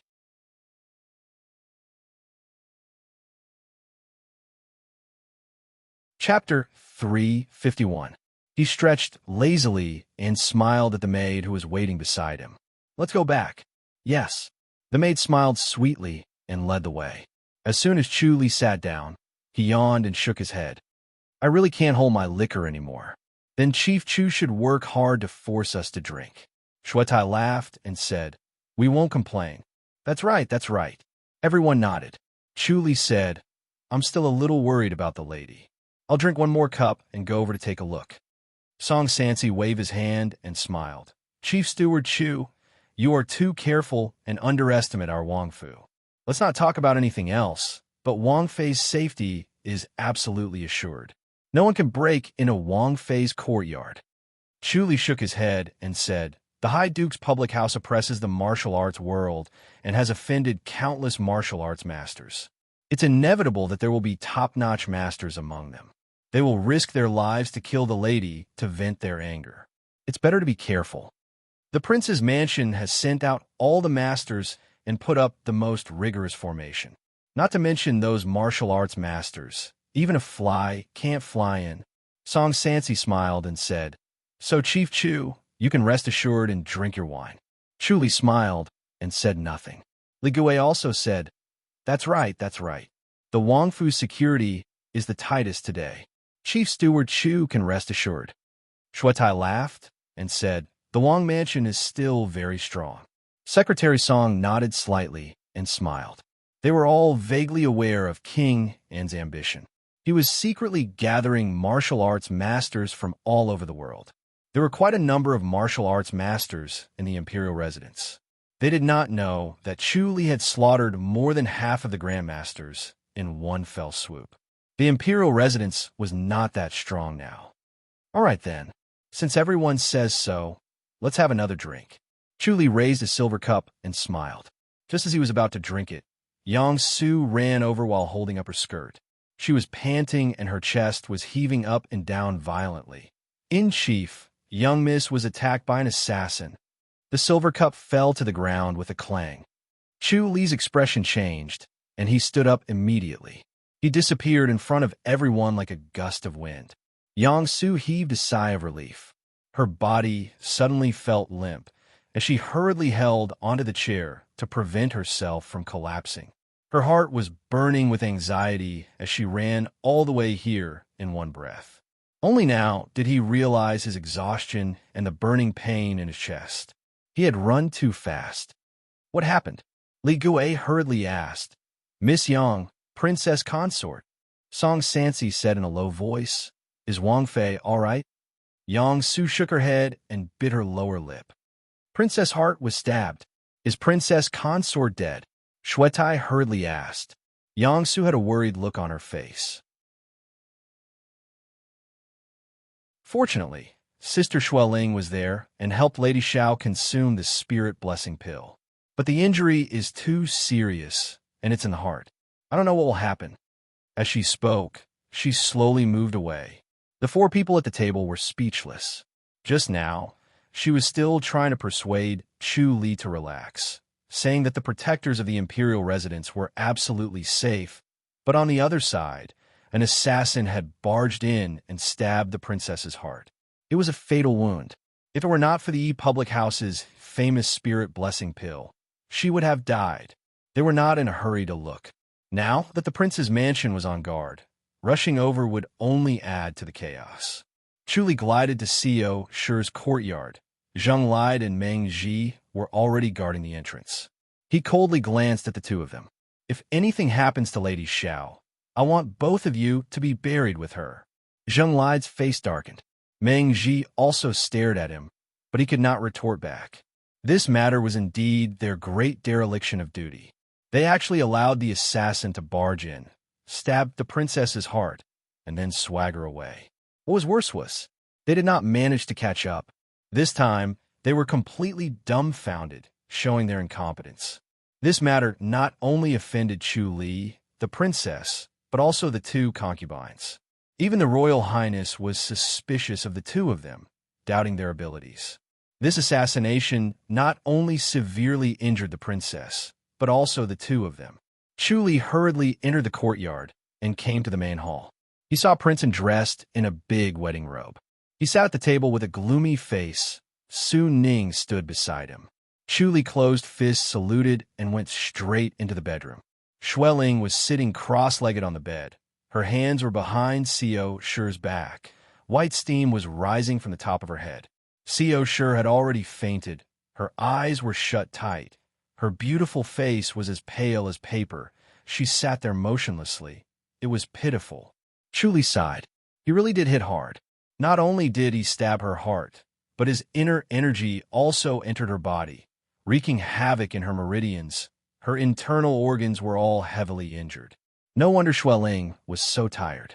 "Let me do it," Chu Li said. Xue Ling let out a long sigh of relief and opened her eyes. "Master." Chu Li waved his hand. "It's good that you're alive." Xue Ling blamed herself. "I reacted too slowly. I didn't manage to protect Lady Xiao in time." "It's not that you're slow. It's that the opponent was too fast." "All right, it's fine now," Chu Li said. "Just take the spirit blessing pill in time. The medicine has been dissolved," Xue Ling said. Chu Li sat cross-legged behind Xiao Shi. Both palms were placed on his back. Spiritual energy from all directions rushed in. Princeton walked into the house and said in a deep voice, "How is it?" Chu Li looked at him indifferently and scoffed. "I won't die." His dissatisfaction was obvious. Princeton was secretly angry, but he knew it was not the right time to explode. He looked at Xiao Shi, who was as pale as paper. "I've already called for the imperial physician from the Imperial Hospital. He'll be here soon." Chu Li said, "Can the imperial physician treat this kind of injury?" "With the spirit blessing pill from the Xiao family, the princess' life will not be in danger." Princeton said, "If the imperial physician comes to take a look, there shouldn't be any major problems." Chu Li channeled with both of his hands. His shirt fluttered. He said lightly, "I hope so." "Does your Royal Highness want to take a look?" Princeton frowned. "I've seen her injury. The most troublesome part is that inner energy. It's really strange." This inner energy was Chu Li's heavenly demonic energy. It was weak, but had the ability to devour. The purer the inner energy was, the stronger it was. If the inner energy was not pure enough, it would not care. Chu Li let go and shook his head. "Let's take a look at the imperial physician's skills." Yang Su's voice came from outside. "Chief, the imperial physician is here. Let her in," Chu Li said. Soon, a short old woman came in. Her hair was silvery white, shining, her face was rosy, and her eyes were bright. She looked like she was in her 80s or 90s, but at the same time, she looked like she was in her 50s or 60s. She had a contradictory temperament. She looked young and old at the same time. "Grandmother Dong, I've troubled you." Prince in closed fist saluted. Grandmother Dong curtsied. "Your Royal Highness is too polite. I'll take a look." She came to the bed and felt Xiao Shi's pulse. Her expression did not change. Chu Li saw her heaviness through the omniscient mirror, but he did not show it. Princeton stared at her, not even blinking. After a while, Grandmother Dong slowly let go. Princeton quickly asked, "How is it?" Grandmother Dong sighed and said hesitantly, "Your Royal Highness, I'm afraid what I have to say is not pleasant." "Just say it," Princeton quickly said. Grandmother Dong sighed. "The princess injury this time is too serious." Even if she recovers, I'm afraid there will be repercussions. Her body is ruined. What repercussions? Princeton quickly asked. Grandmother Dong looked around. Chuli said, "We are all Lady Co. Sher's family. There is no need to avoid." Grandmother Dong sighed. The princess' body will be abnormally weak. She must not do anything intense. Her emotions must not be fluctuating too much. She must not be angry. She must not be agitated. Most importantly, she must not have sex. Otherwise, her life will be in danger. What? Princeton's face changed. Grandmother Dong shook her head.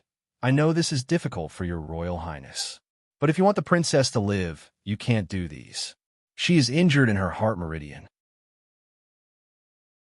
Once her heart beats too fast, she will die at any time. Remember this. Grandmother Dong, your medical skills are godly. Is there nothing you can do? Princeton said.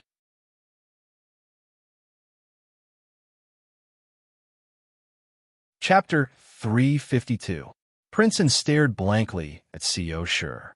His handsome face kept changing colors. Grandmother Dong took out a row of silver needles from the medicine box and slowly inserted a few needles into Co. Sher's body. She then touched Co. Sher's wrist and closed her eyes to focus on feeling the changes in her pulse. Chuli stared at Grandmother Dong. She inserted the needles near Co. Sher's heart meridian. After the needles were inserted, the acupoints quickly emitted a breath like water from a spring. These breaths condensed and formed a strange power. It blocked the destruction of the heavenly demonic energy and soothed Co. Sher's injury. Chuli was surprised. The breath that came out of nowhere did not come from Grandmother Dong. It was the acupoints that were pierced by the silver needles. They could actually block the heavenly demonic energy. The wonders of the human body were unfathomable. He had yet to fully understand it. He had the omniscient mirror. He could clearly see the flow of the breath inside and outside the body. Grandmother Dong had such ability just by reading the pulse. Her medical skills were really amazing. If there was a chance, he should ask her for advice. He had already memorized the acupoints. He wanted to test it out later. These needles were extraordinary and could be considered a life-saving technique. Co. Sher slowly opened her eyes. Chuli quickly said, "My lady." Co. Sher saw him and nodded lightly. She looked around and frowned. Her voice was weak. "Did you catch the assassin?" Chuli shook his head. "His body technique is too fast. He escaped." Escaped? Co. Sher coughed twice.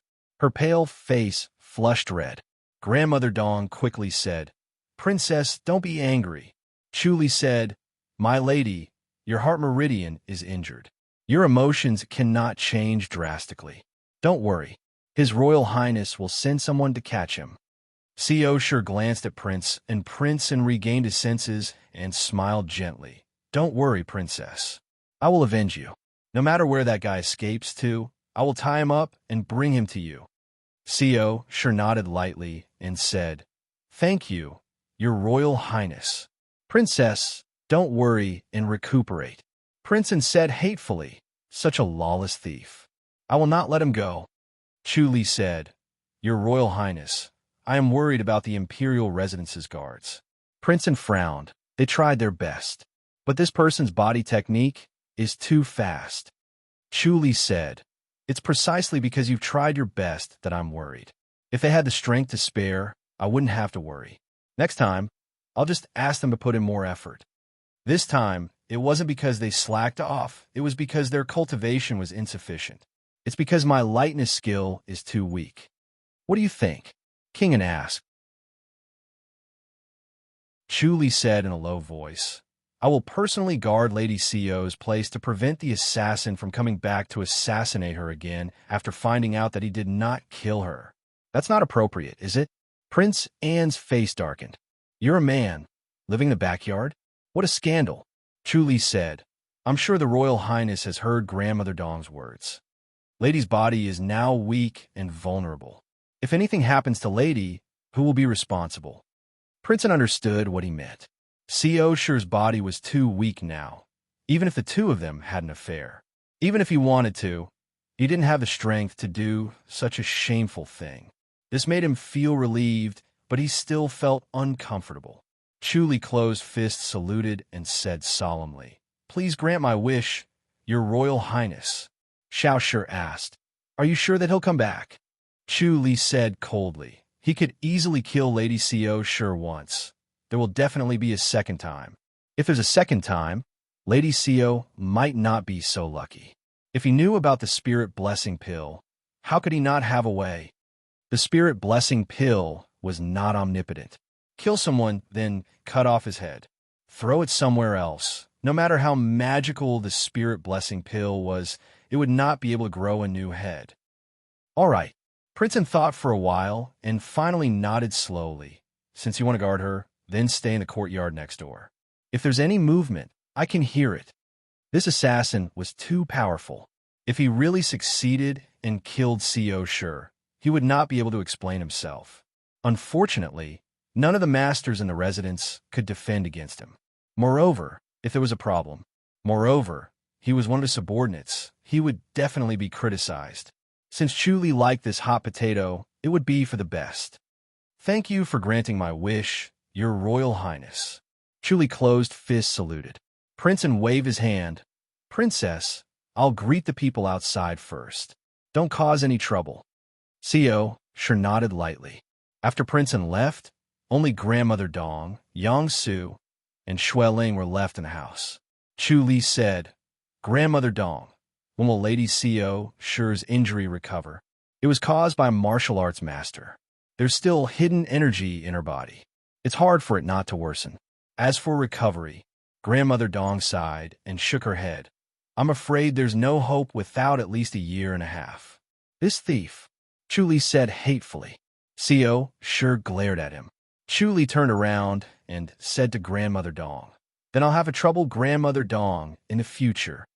As he said that, he took out a banknote worth 10,000 taels and put it in the medicine box.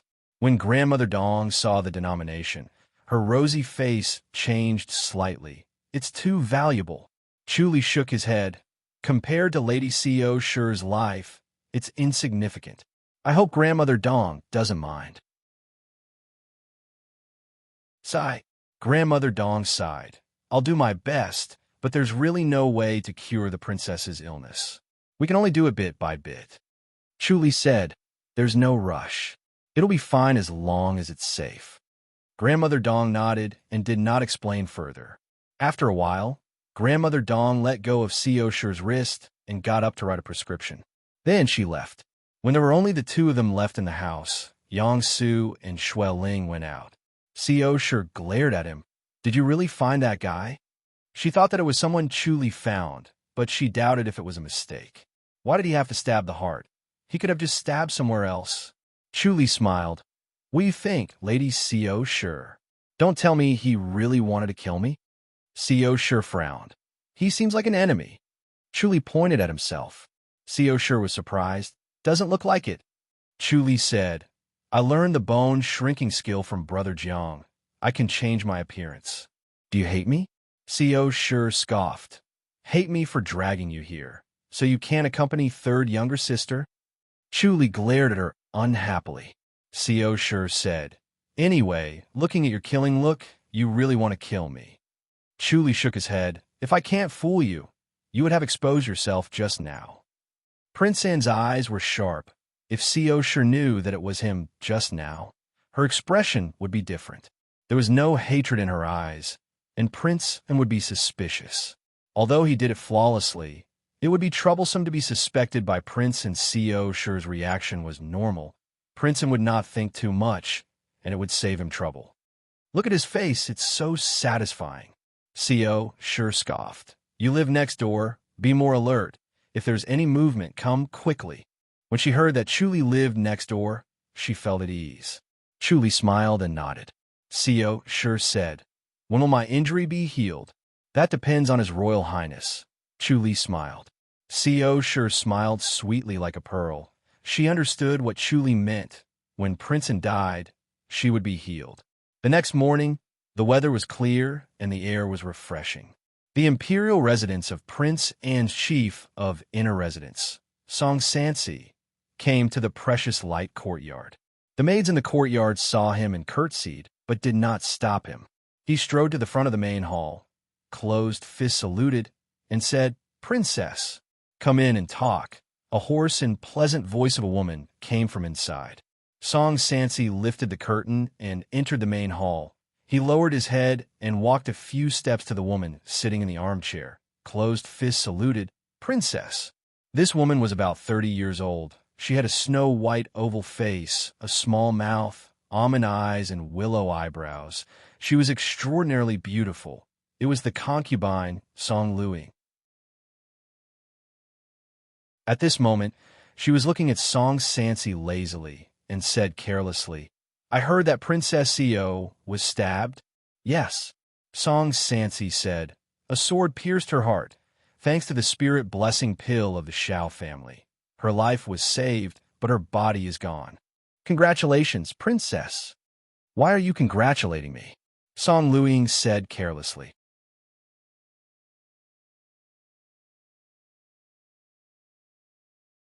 Chapter 353. You old bastard, you're quite sinister," Song Luing said lightly. Song Sansi laughed. "I'm that kind of person." Song Luing said, "You've seen that Chuli?" "Yes, we drank at the same table." Song Sansi shook his head. "He's a powerful person. He lives up to his name." "Oh," Song Luing said lightly. "No matter how powerful he is, can he be compared to you, a cunning old bastard?" "Princess, you can't underestimate him." Song Sansi sighed and shook his head. "According to my observation, Chu Li is arrogant, but he won't look down on others. His observation skills are sharp, and his reaction is fast. I'm afraid I can't compare to him." "Is he really that powerful?" Song Luing's slender eyebrows twitched slightly. "So you can't suppress him?" Song Sansi laughed and shook his head. "He brought this upon himself. Originally, he was a first-grade servant.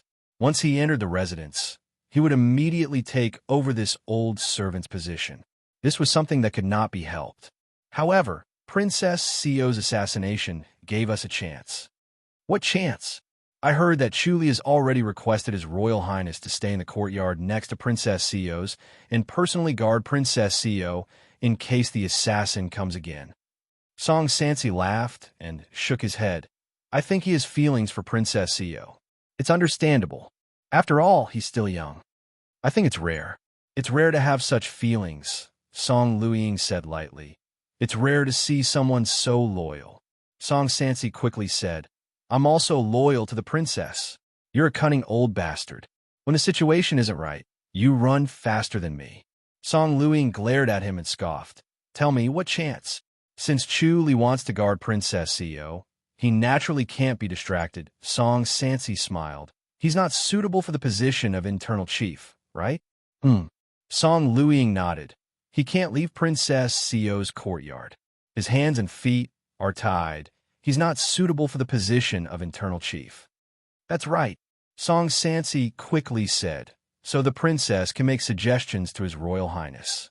The position of internal chief should be left to us." "You're just greedy for power, aren't you?" Song Luing said. Song Sansi chuckled. "This old servant is indeed reluctant. Wang Fei, with the position of internal chief steward in our hands, everyone in the residence is respectful to us.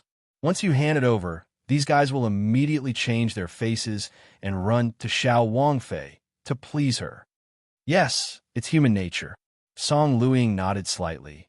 "Don't look at feelings, but at power. But you want this position because you don't want to make up for the deficit, right?" Song Sansi smiled embarrassedly. "Nothing can be hidden from Princess. 100,000 silver taels is indeed not a small sum." Song Luing said lightly, "I think it's better for you to make up for it. Times are different now. If His Royal Highness really wants to hand over the position of the head of internal affairs to Chu Li, he might use you to establish his authority." Song Sansi sighed and shook his head helplessly. "Princess also knows that my son has squandered all our money. Now, how can we take out 100,000 taels of silver? Even if we have 10,000 taels of silver, we still can't." He gritted his teeth. He scoffed. "So no matter what, We can't let Chu Li take the position of the head of internal affairs. Song Luiying said lightly. Looks like it's not for me, but for you. Princess, you have wronged me. Song Sansi quickly said, even if Princess doesn't think for yourself, you should think for Lady Xiao. I have watched Lady Xiao grow up, and I feel closer to her than my prodigal son. I really don't want Lady Xiao to suffer. Without the position of the princess, and without the position of the head of internal affairs, how can those short-sighted people in the imperial residence not roll their eyes at Lady Xiao? Don't treat Lady Xiao coldly. Song Luiying frowned and thought about it. She nodded lightly. Song Sansi's words struck a chord in her heart. Even if she didn't think for herself, she had to think for Qinger. Yes, I will mention this to His Royal Highness. But His Royal Highness hates it when women interfere in these matters. Song Luiying shook her head and said, still the same words, quickly make up for the deficit, so that Chu Li doesn't get hold of it. I will think of a way. Song Sansi quickly nodded. Song Luiying waved her hand. Go, I want to visit there today and meet this Chu Li. Do you want me to come along? Where are you going to do? Song Luiying waved her hand and said, go do what you need to do. Don't bother me. Yes, I will take my leave. Song Sansi closed fists, saluted and bowed, then left. He stopped at the entrance of the precious light courtyard, his face gloomy. Cutting off one's wealth was like killing one's parents. The brat with the surname Chu was blocking his path to wealth. He had to think of a way to get rid of him completely. Chu Li sat at the stone table in Co. Shi's courtyard, holding a book in his hand, and beside him was a plum tree. The imperial residence had a rich collection of books. As a rank 1 scribe, although he did not have a position yet, the scribes and protectors of the imperial residence had already started to curry favor with him. With just a word, the scribe in charge of the collection would immediately send a pile of books over. Co. Shi was lying on the bed, recuperating, while Yang Su and Xue Ling waited on her side, chatting with her. Chu Li sat alone in front of the stone table, flipping through the books with great interest. This book was a record of spirit beasts. It was considered an anecdote. He found the part about the spirit cranes and felt that it was not all nonsense. The spirit cranes were indeed like what was written in the book. They laid 2 eggs in a nest. The male and female cranes would take turns to guard the nest, never leaving for even a moment. Once other spirit beasts came near, they would not be courteous. As for the others, the spirit cranes were indifferent. They were not hostile towards all living things. They liked to eat grass roots, mostly the roots of exotic plants. Their speed was at the limit of the naked eye. Human eyes could not catch up with their shadows. At this moment, a maid announced from outside, Princess Song has arrived. Chu Li stood up and put down the book. He closed fist, saluted Song Luiying, who was walking over gracefully, and the graceful young girl beside Song Luiying. Chu Li greets the princess. Chief Chu, you're welcome. Song Luiying was dressed up to the nines. She was elegant and graceful, with a graceful bearing. She looked at Chu Li carefully. The young girl beside her was graceful and exquisite. She had a hibiscus face and bright eyes. Between her gaze, there was a hint of indifference and indifference. Chu Li looked at her carefully. This young girl should be Princess Song's daughter, Lung Qing. She seemed to be impatient with everything. She was not as indifferent as Xiao Qi, but she hated everything. How is Princess Co's injury? Song Luiying said lightly. Chu Li's expression was heavy. He shook his head and said, the assassin was indeed arrogant and vicious. He stabbed Lady Co's heart. If it wasn't for the spirit blessing pill, Lady Co would have been dead. The imperial physician has already come and said that there is no other way. She can only recuperate slowly. She will probably recover in 1.5 years. So heavy. Song Luiying was shocked. She was really surprised. She did not expect Co Shi's injury to be so troublesome. She needed to recuperate for 1.5 years. She thought that after taking the spirit blessing pill, she would recover in a few days. Not only was she unhappy, but she also felt a chill in her heart. Princess Co had the spirit blessing pill, but she did not. If the assassin stabbed her, she would have been dead by now. Only Qinger will be left alone in this world. Chu Li shook his head and sighed. Lady Co was lucky to be able to keep her life. Chief Chu, Lady Seo invited Princess Song in the house to talk. Yang Su walked out and said softly. Chuli extended his hand and invited Song Luiying.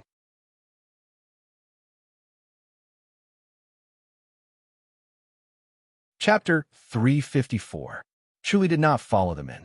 He picked up his book again and sat by the stone table, quietly reading under the plum tree. The smell of medicine lingered in the house. Seo Shur was leaning against a high pillow, half sitting and half lying down. She lazily sized up Song Luiying and her daughter, who entered the house. Song Luiying curtsied and smiled sweetly. Greetings, Sister Xiao. Lung Qin curtsied and remained silent. She only looked at her curiously, wanting to know how beautiful the first beauty of the Great Ji dynasty was. Seo Shur smiled gently. Sister Song, come and sit. She had never met Song Luiying before, but the way she spoke was as if they were old friends. She sighed. I should have gone over to see Sister Song, but I have to trouble Sister Song to come and see me personally. I wouldn't dare. Song Luiying smiled. Sister Xiao is the princess consort. Her status is noble and above us. How could she be arrogant? If His Royal Highness were to find out, he would definitely scold her. Seo Shur smiled and said, I've long heard that the Royal Highness is a strict housekeeper, but there's no need to be strict with us sisters, is there? Song Luiying said with a smile. Sister Xiao, you still don't understand His Royal Highness. He only pays attention to the matters of the imperial court and never pays attention to these trivial matters at home. But if you disturb him because of these trivial matters, he will get angry. That's what a man should do. Seo Shur smiled sweetly and said, From now on, I'll have to trouble Sister Song with everything in this residence. My body isn't good enough. Even if I wanted to help, I'm powerless. Commander Zheng and the others are too useless. Song Luiying's face tightened, and she said hatefully, There are so many experts, and they actually let them barge and openly and seriously injure Sister Xiao. It is indeed a dereliction of duty. That person's martial arts was too strong. Seo Shur shook her head lightly and sighed. The House of High Dukes had offended too many people from the martial arts world. It was expected that they would end up like this. However, for the sake of the imperial court's stability, the House of High Dukes had no choice but to continue suppressing these people from the martial arts world and provoking assassinations again and again. Sigh. Song Luiying sighed. It's been hard on Sister Xiao. As soon as I enter the mansion, I have to lie on the bed without any freedom. Seo Shur smiled. Actually, it's nothing much. I've been living like this since I was young, so I'm used to it. I was fine a while ago, but now I'm back. It's as if I'm destined to be bedridden. You must not say that, Song Luiying advised. Sister Zhao's good days are yet to come.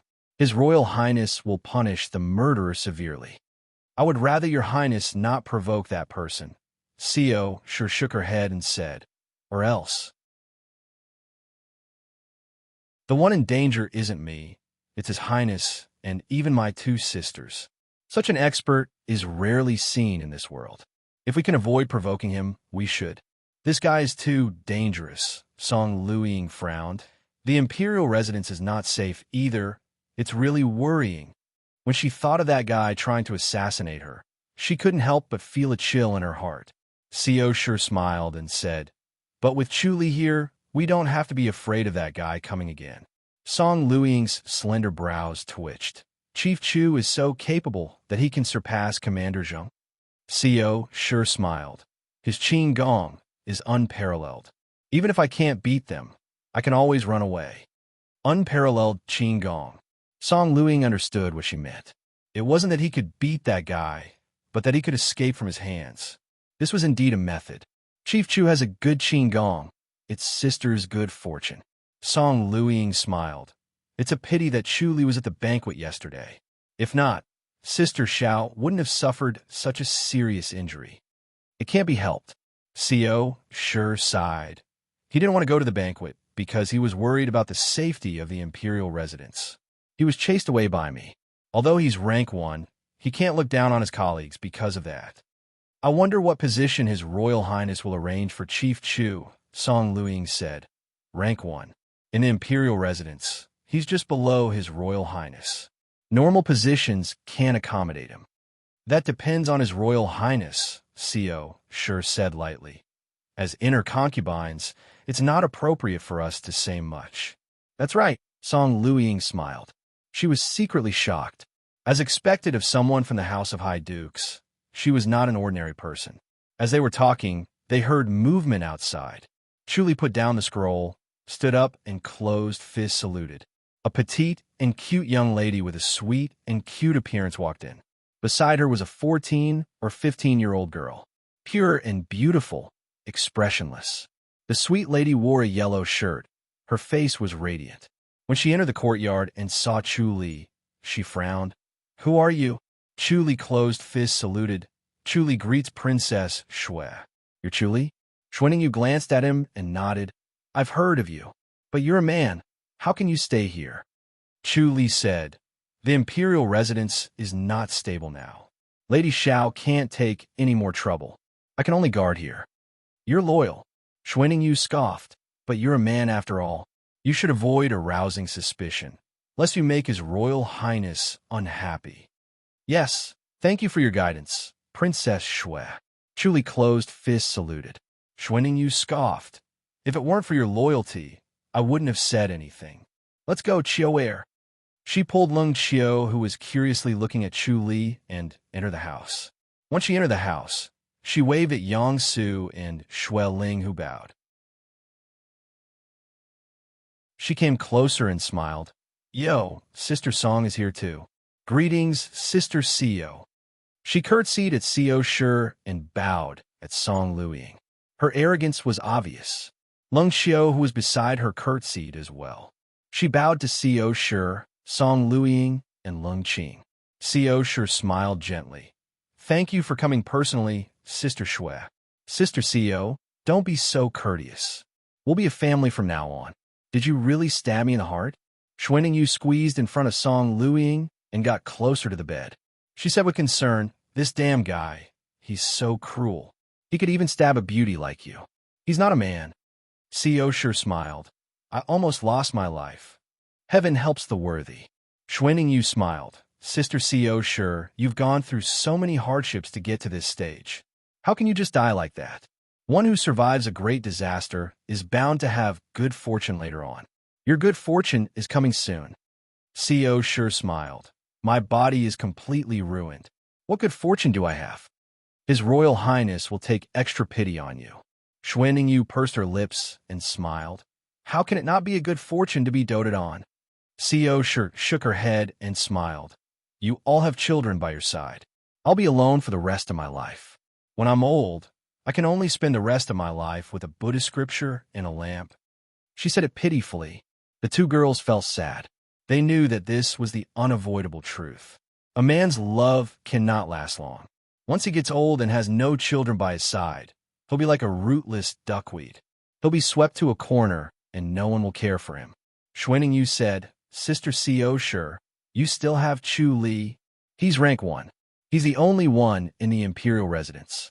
His Royal Highness must be having a headache about how to settle him down." "Sister Song, don't you think so?" Song Luiying said lightly. "Can we women talk too much about this kind of thing?" Xuanning Yu smiled. "From what I see, that old man Song Sansi should give up his position. He's gotten so many benefits from being the chief of the imperial residence. He should be satisfied." Song Luiying said, "Everything is up to His Royal Highness."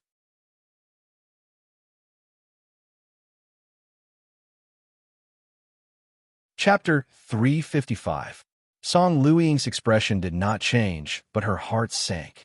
She knew that Song Sansi had embezzled quite a lot of silvers, no less than 100,000 taels, but she did not expect him to be so daring to do such a thing. Xuanning Yu shook her head and sighed. For those who paid less, he would assign the dirty and tiring jobs to them.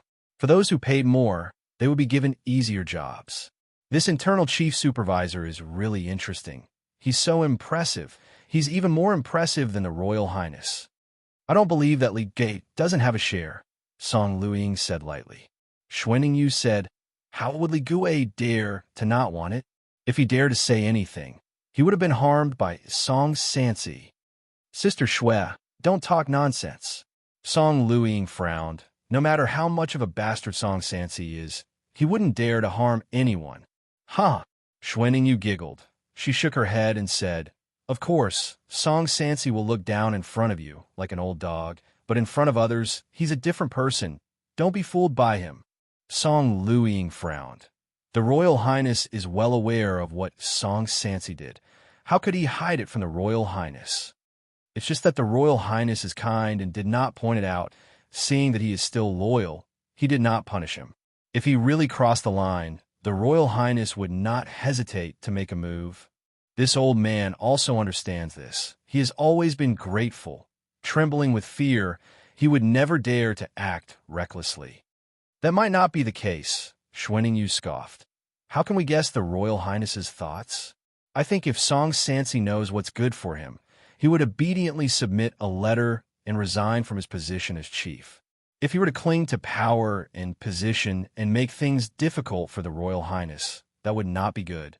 Don't you think so, Sister Song? She stared at Song Luiying with a faint smile, a sarcastic smile hanging on the corner of her mouth. Even with such an expression, she still looked sweet and charming. Chu Li shook his head as he listened from outside. Xiao Shi, however, was enjoying it. She felt that it was very interesting, much more interesting than staring blankly. She coughed lightly and smiled sweetly. Sisters, in my opinion, forget it. Chu Li has to keep watch outside. Where would he find the time to do other things? Even if he became the chief, it would still be an empty position. Can't manage things? That's different. Xuanning smiled and said, Sister CEO, you're also from the House of High Dukes, a wealthy aristocrat. Naturally, you know the temperament of these servants. These servants don't dare to be negligent. If they don't have this position, they will suffer. Song Luiying said lightly, Li Gui is only the deputy chief. Could it be that Sister Shui has been looked down upon? Which servant dares to mess around?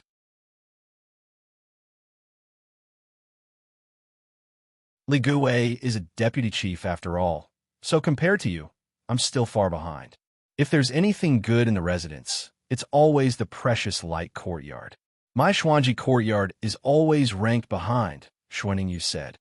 Maybe it's because I entered the residence 2 years earlier than you. Song Luiying said, after all, people still remember old friendships. Sister Song, do you believe your own words? Xuanning scoffed. Xiao Shi nodded thoughtfully. Sister Shui's words make sense. Yes, I need a position. Even if I don't do anything, just let my subordinates do it. Song Luiying's expression changed slightly. Xuanning scoffed. Chu Li is rank 1. The highest position in the residence is the inner residence chief. There's no higher position. Song Luiying pondered for a while and said slowly, This matter, we don't have the final say. As for how to arrange Chu Li, I think His Royal Highness has his own decision. It's better for us women to speak less. What do you say, Sister Shui? Sister Song's words are right. Xuanning smiled. But as women, of course, we have to share His Royal Highness's worries. Even if it's a mistake, it's still better than Song Sansi, who is obsessed with power and position. Whether His Royal Highness agrees or not is another matter. Whether Song Sansi will submit a letter to resign is another matter. What do you say, Sister Song? Xiao Shi smiled as she watched the two of them fight openly and covertly. She coughed softly and said, It's better to stay put than to take action. Let His Royal Highness make the arrangements. I believe His Royal Highness will not mistreat Chu Li. That's right, that's right. Song Luiying quickly nodded and smiled. I like to make pastries. When I get back, I'll make some for Sister Xiao to try.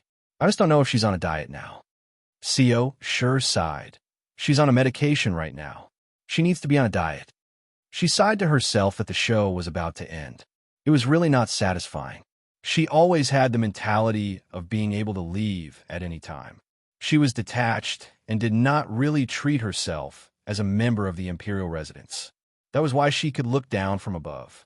She felt that the two women's fight was interesting. It was like watching a good show. Xuanning smiled, lying on the bed and not being able to move. Just thinking about it makes me suffer. I can't stand it for even a day. Song Luiying nodded lightly. Sister Shui is born in a family of generals. You've been practicing with swords and spears since young. Naturally, you can't stay idle. Practicing with swords and spears can have a good body. Studying all day long won't do. You'll damage your body. That's not good. Xuanning Yu smiled. Song Luiying said, "It's better for girls to be quiet. His Royal Highness usually sits in the study room all day long. It's too quiet." Xuanning Yu smiled sweetly. "That's why he likes to go to my place." Sister Song, think about it. His Royal Highness is usually bored. Now that he's met with someone as dull as you, how can he not feel bored? Song Luiying clenched her jade-like hands in her sleeves. She glared at Xuanning Yu. At this moment, someone shouted from outside, "There's an assassin! Catch the assassin!" The three women's faces changed slightly. Xueling took 2 steps to the bed and blocked in front of Co. Shi. Yang Su retreated and shrunk to the corner of the wall. As they had rehearsed beforehand, the two of them acted calmly and swiftly. Song Luiying and Xuanning Yu's faces changed slightly. Xuanning Yu was petite and cute. She was sweet and cute, but she was bold. She scoffed. "More assassins. Is the imperial residence a place where they can come and go as they please?" She took a step and was about to walk out. Chu Li's voice was heard. "Princess Shui, I'll do it." Xuanning Yu strode to the door. She saw Chu Li in a white robe. He stood quietly at the entrance of the courtyard. He did not look nervous at all. "Chu Li, you better bring Sister Co. Shi away first. They might be here to look for her." Chu Li closed fists saluted at her and shook his head. "It's too late." After saying this, the 3 masked men in gray fluttered down from the top of the wall. They flew towards Xuanning Yu with their backs, facing Chu Li. Chu Li threw out 3 punches lightly. The 3 masked men in gray fluttered and moved horizontally. Bang! Bang! Bang! 3 muffled sounds came from the wall. The window exploded. Xueling waved her palms and blocked the splinters that flew into the house. Chu Li had already appeared in front of the 3 masked men in gray. The long sword on his waist turned into a dark light.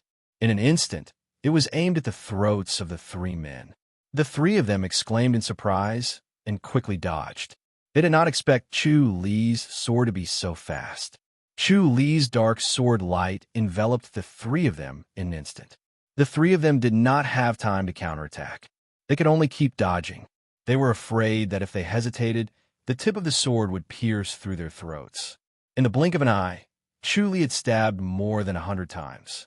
The sword force was getting fiercer and fiercer.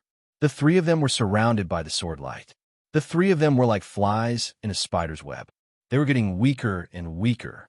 They were about to be stabbed at any time. Xuanning Yu was dumbfounded. "Chi!" A light whistle was heard. One of the masked men in gray was stabbed in the throat. However, he shot out a flying knife before he died. The purple gold light on Chu Li's body flickered and disappeared. The flying knife was stabbed into his right chest.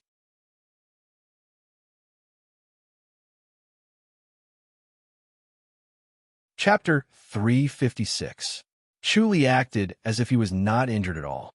His sword was still as sharp as ever. Instead, because one of them had died and there were only 2 of them left, the 2 of them felt even more pressured. They had almost no strength to resist and were forced to retreat step by step. Chu Li's expression was calm and unhurried. The modesty sword's body could not be seen. It turned into a layer of dark mist and shrouded the 2 of them. Their faces were flushed red, and their eyes were bloodshot. They were anxious and furious, but there was nothing they could do. Chu Li's modesty sword was like maggots attached to their bones, pressuring them so much that they could not breathe. They wanted to use their secret skills to activate their potential, but they could not do so. If they really tried to activate their secret skills, they would have been killed by the sword before they could even activate it. Swoosh! With a light whistle, a ray of silver light shot towards Chu Li from the wall. Chu Li's body once again flashed with a purplish-golden brilliance. He did not block the modesty sword in his hand, allowing the flying dagger to pierce his back. If he parried the flying dagger, it would give the other 2 a chance to catch their breath. Once they activated their secret techniques, it would be troublesome. Right now, he had to suppress his swordsmanship and martial arts. If he was too outstanding, he would inevitably arouse suspicion. He never looked down on other people's intelligence. It was not a problem for him to display his outstanding light body technique. If he were to display his outstanding swordsmanship as well, Princeton might even suspect that he was the one who assassinated C.O. Sure. Once he had this suspicion, King En might turn against him. Chu Li was waiting for King En's death. If he were to fall out with him before he died, he would be forced to leave the imperial residence of King En. If King En died during this period, then everything would be in vain, and the imperial residence of King En would no longer have anything to do with him. A masked man in gray stood on the wall. Seeing how tough Chu Li was, he shot another lancet at Xuaningyu. Xuaningyu's expression changed slightly. She crouched down to avoid it. However, the lancet was too fast. Before she could even squat down, the flying knife was already in front of her and was about to hit her forehead. She could only watch helplessly as the knife was about to hit her head. Ding! A black sword blocked in front of her forehead, deflecting the flying dagger. Chu Li stood in front of her. He said in a deep voice, "Princess Xue, please forgive me." As he spoke, he grabbed her wrist with his left hand and appeared in the room in a flash. The three gray-robed men finally heaved a sigh of relief. Now that they had the chance to activate their secret skills, their bodies instantly expanded and their martial arts skills increased. Like three wisps of smoke, they dashed toward the window and faced Chu Li's sword. Bang, bang, bang, bang. The three masked men in gray swung their fists like hammers. The power of the fist soared through the air, colliding with the modesty sword incessantly, giving off the sound of metal colliding. Xuaningyu shouted delicately, "Where the hell did everyone go?" Chu Li's chest and back were pierced by flying daggers, but his expression did not change as he said, "There should be other accomplices who are holding Commander Zheng and the others back." He used his modesty sword to seal the window so that the three of them could not take another step forward. They madly attacked for a dozen or so times, but seeing that there was no hope of entering, they once again split into two. Two of them madly attacked here, while the other entered through the door of the hall. He lifted the curtain and rushed in, his eyes revealing a sinister smile. Chu Li was entangled by the two of them and could not spare any attention. He could only watch helplessly as he slowly approached the women. Song Luiying was so scared that her legs turned to jelly and she almost fell to the ground. Although Xuaningyu's heart was thumping hard, she still stared at the masked man in gray. "Who are you? How dare you?"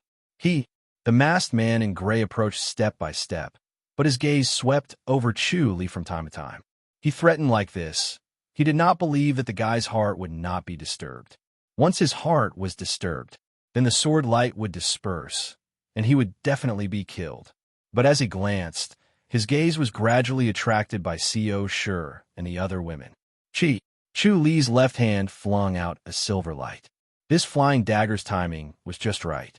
When the masked man in gray stepped into the bedroom, his entire body tensed up.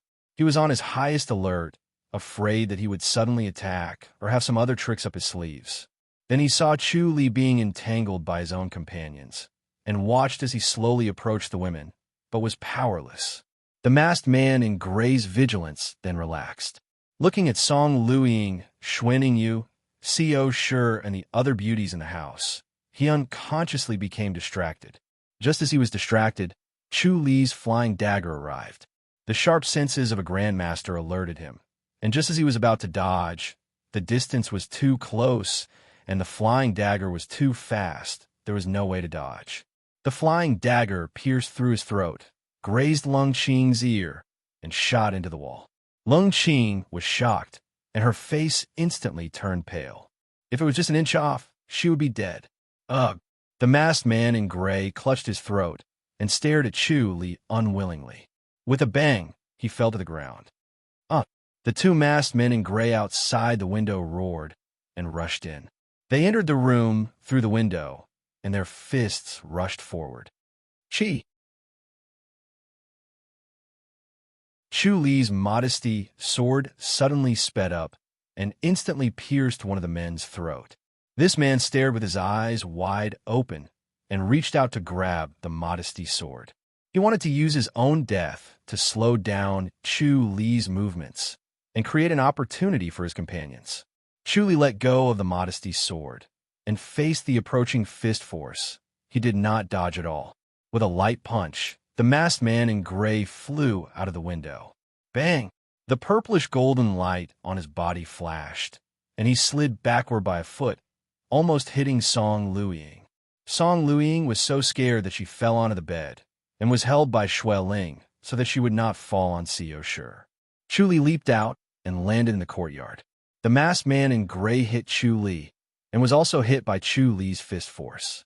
His body was not as strong as Chu Li's, and even if he activated his secret skill, he still vomited blood after taking the punch. Chu Li threw another punch in midair, and the masked man in gray countered with his own fist force. The fists collided, and both of their clothes fluttered as if they were standing in a storm. "Master, take this!" Shui Ling pulled out the modesty sword from the throat of the corpse and threw it out. As if Chu Li had eyes on his back, he floated and caught the long sword. He turned it in midair and once again shot towards the masked man in gray. The dark shadow of the sword once again enveloped him. Ding, ding, ding, ding. In the sound of metal clashing, the masked man in gray waved his fists and kept retreating. His fists seemed to be wrapped in a layer of black iron, and there was a faint glow of metal. It was actually able to block the modesty sword. Chu Li observed the route of his inner energy flow and wanted to see what kind of martial art it was. The masked man in gray slowly retreated and was already at the entrance of the courtyard. Chu Li's sword suddenly flashed, and its speed suddenly increased. The sword pierced the throat of the masked man in gray. He unwillingly clutched his throat and fell to the ground. Chu Li sheathed his sword and floated up to the roof and looked down at the surroundings. "Chief Chu." Zheng lied and Meng Ji shot over like arrows that left the bow. Chu Li glanced at them, shook his head, and ignored them. He floated down from the roof and entered the house. Song Luiying and Shui Ningyu let out a long sigh of relief, but their faces were still pale. Xiao Shi's expression was calm, and she did not look frightened at all. Chu Li had God's limbs, and if he really could not win, he could leave in an instant. So she was not anxious at all, and was not worried at all. She knew that Chu Li was purposely acting for others to see, and she only needed to cooperate. After Chu Li entered the house, he closed fist saluted. "My lady, you must be frightened." Xiao Shi said, "You can leave first." Song Luiying hurriedly said, "Chief Chu, hurry up and treat your injury. Is it serious?" Her bad feeling towards Chu Li was now gone. It did not matter if she was fighting for power. If it was not for him today, she might have lost her life. Chu Li smiled. "It's no big deal, just a small injury." "This is not a small injury. Hurry up and treat it." Song Luiying hurriedly waved her hand and looked at the two flying knives that were stuck in his body. She quickly looked away and did not dare to look. Shui Ningyu, on the other hand, stared at the two flying knives excitedly. "There's no poison on the knives, right?" Chu Li shook his head. "There's no poison. It's better to be careful." Shui Ningyu said, "I have a golden wound ointment that has been passed down in my family. It's the best. I'll get someone to send it over later."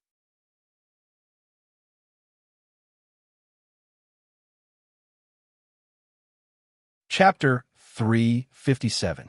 P.S. Sorry it's too late. I was tricked by the computer, and my saved manuscript disappeared. It's been a while, and I still haven't recovered. I'll ask an expert later. When Zheng lied and Meng Ji entered the courtyard, they looked awkward and felt that their faces were burning. Looking at the people lying on the ground, then at the broken window, and then at the people in the room through the window, they secretly groaned. The three princesses were all here. If the assassin really succeeded, the two of them wouldn't need to beg for forgiveness. They could just commit suicide to avoid implicating their families. When Shui Ningyu saw them, she lifted the hem of her dress and walked to the stairs of the main hall. She looked down at the two of them and sneered. "Yo, Commander Zheng, Commander Meng, you're still alive?" Zheng Lied stepped forward, cupped his fists, and bowed. He said sincerely, Greetings, Princess Seo, Princess Song, and Princess Shui. We have failed in our duties this time. I didn't expect that this group of people would split into several groups and make us exhausted. I didn't expect them to break into Princess Seo's courtyard. Didn't think of it? Xuanning Yu sneered. If you can't even think of this, what's the use of your head? You can't even see through a small trick of luring the tiger away from the mountain? Commander, you're really capable. Yes, I have failed in my duty. Zheng lied, quickly nodded. Mengji lowered his head and said nothing. He felt suffocated and helpless. He wanted nothing more than to slice those assassins into pieces. Xuanning Yu sneered. This time, if it wasn't for Chu Li guarding here and resisting with all his might, the three of us would have been killed by them. Oh, Commander Zheng, are you trying to help His Royal Highness by killing us all so that you can marry young and beautiful women into the imperial residence? Princess Shui, please calm down. Zheng lied hurriedly called out. He groaned inwardly. It was his bad luck to have met Princess Shui. She dared to say anything. She looked sweet and charming, but she was unusually shrewish. She could scold people until they wanted to commit suicide. Xuanning Yu placed her hands on her hips and sneered. Why would I be angry? I'm just too surprised. It's too unimaginable. The protectors in our residence are too powerful. The assassins could easily kill their way in. This time, they wanted to kill us, and next time, they might want to kill Wang Ye. Do you want your highness to personally kill them? Zheng lied, sighed helplessly. Xuanning Yu scoffed. Commander Zheng, Commander Meng, both of you are just a bunch of idlers. Even saying idlers is a compliment. You're both more of a hindrance than a help. They occupy their positions but don't do anything, yet they still think they're so great. Their tales are higher than the house.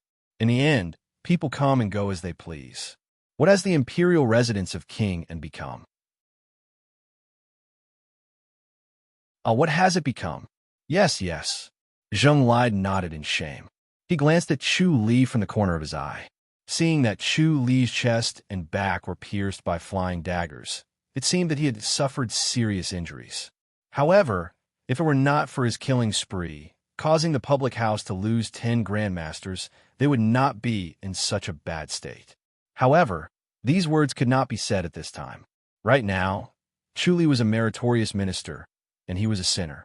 If he said this, even if he did not die, he would be skinned alive. The sound of footsteps could be heard as King and strode over. His face was so gloomy that it looked like it was about to drip water. As soon as he entered the courtyard, everyone bowed to him. King waved his hand. Without even looking at Zheng Lied and Meng Ji, he said to Xuanning Yu, "Why are you two here?"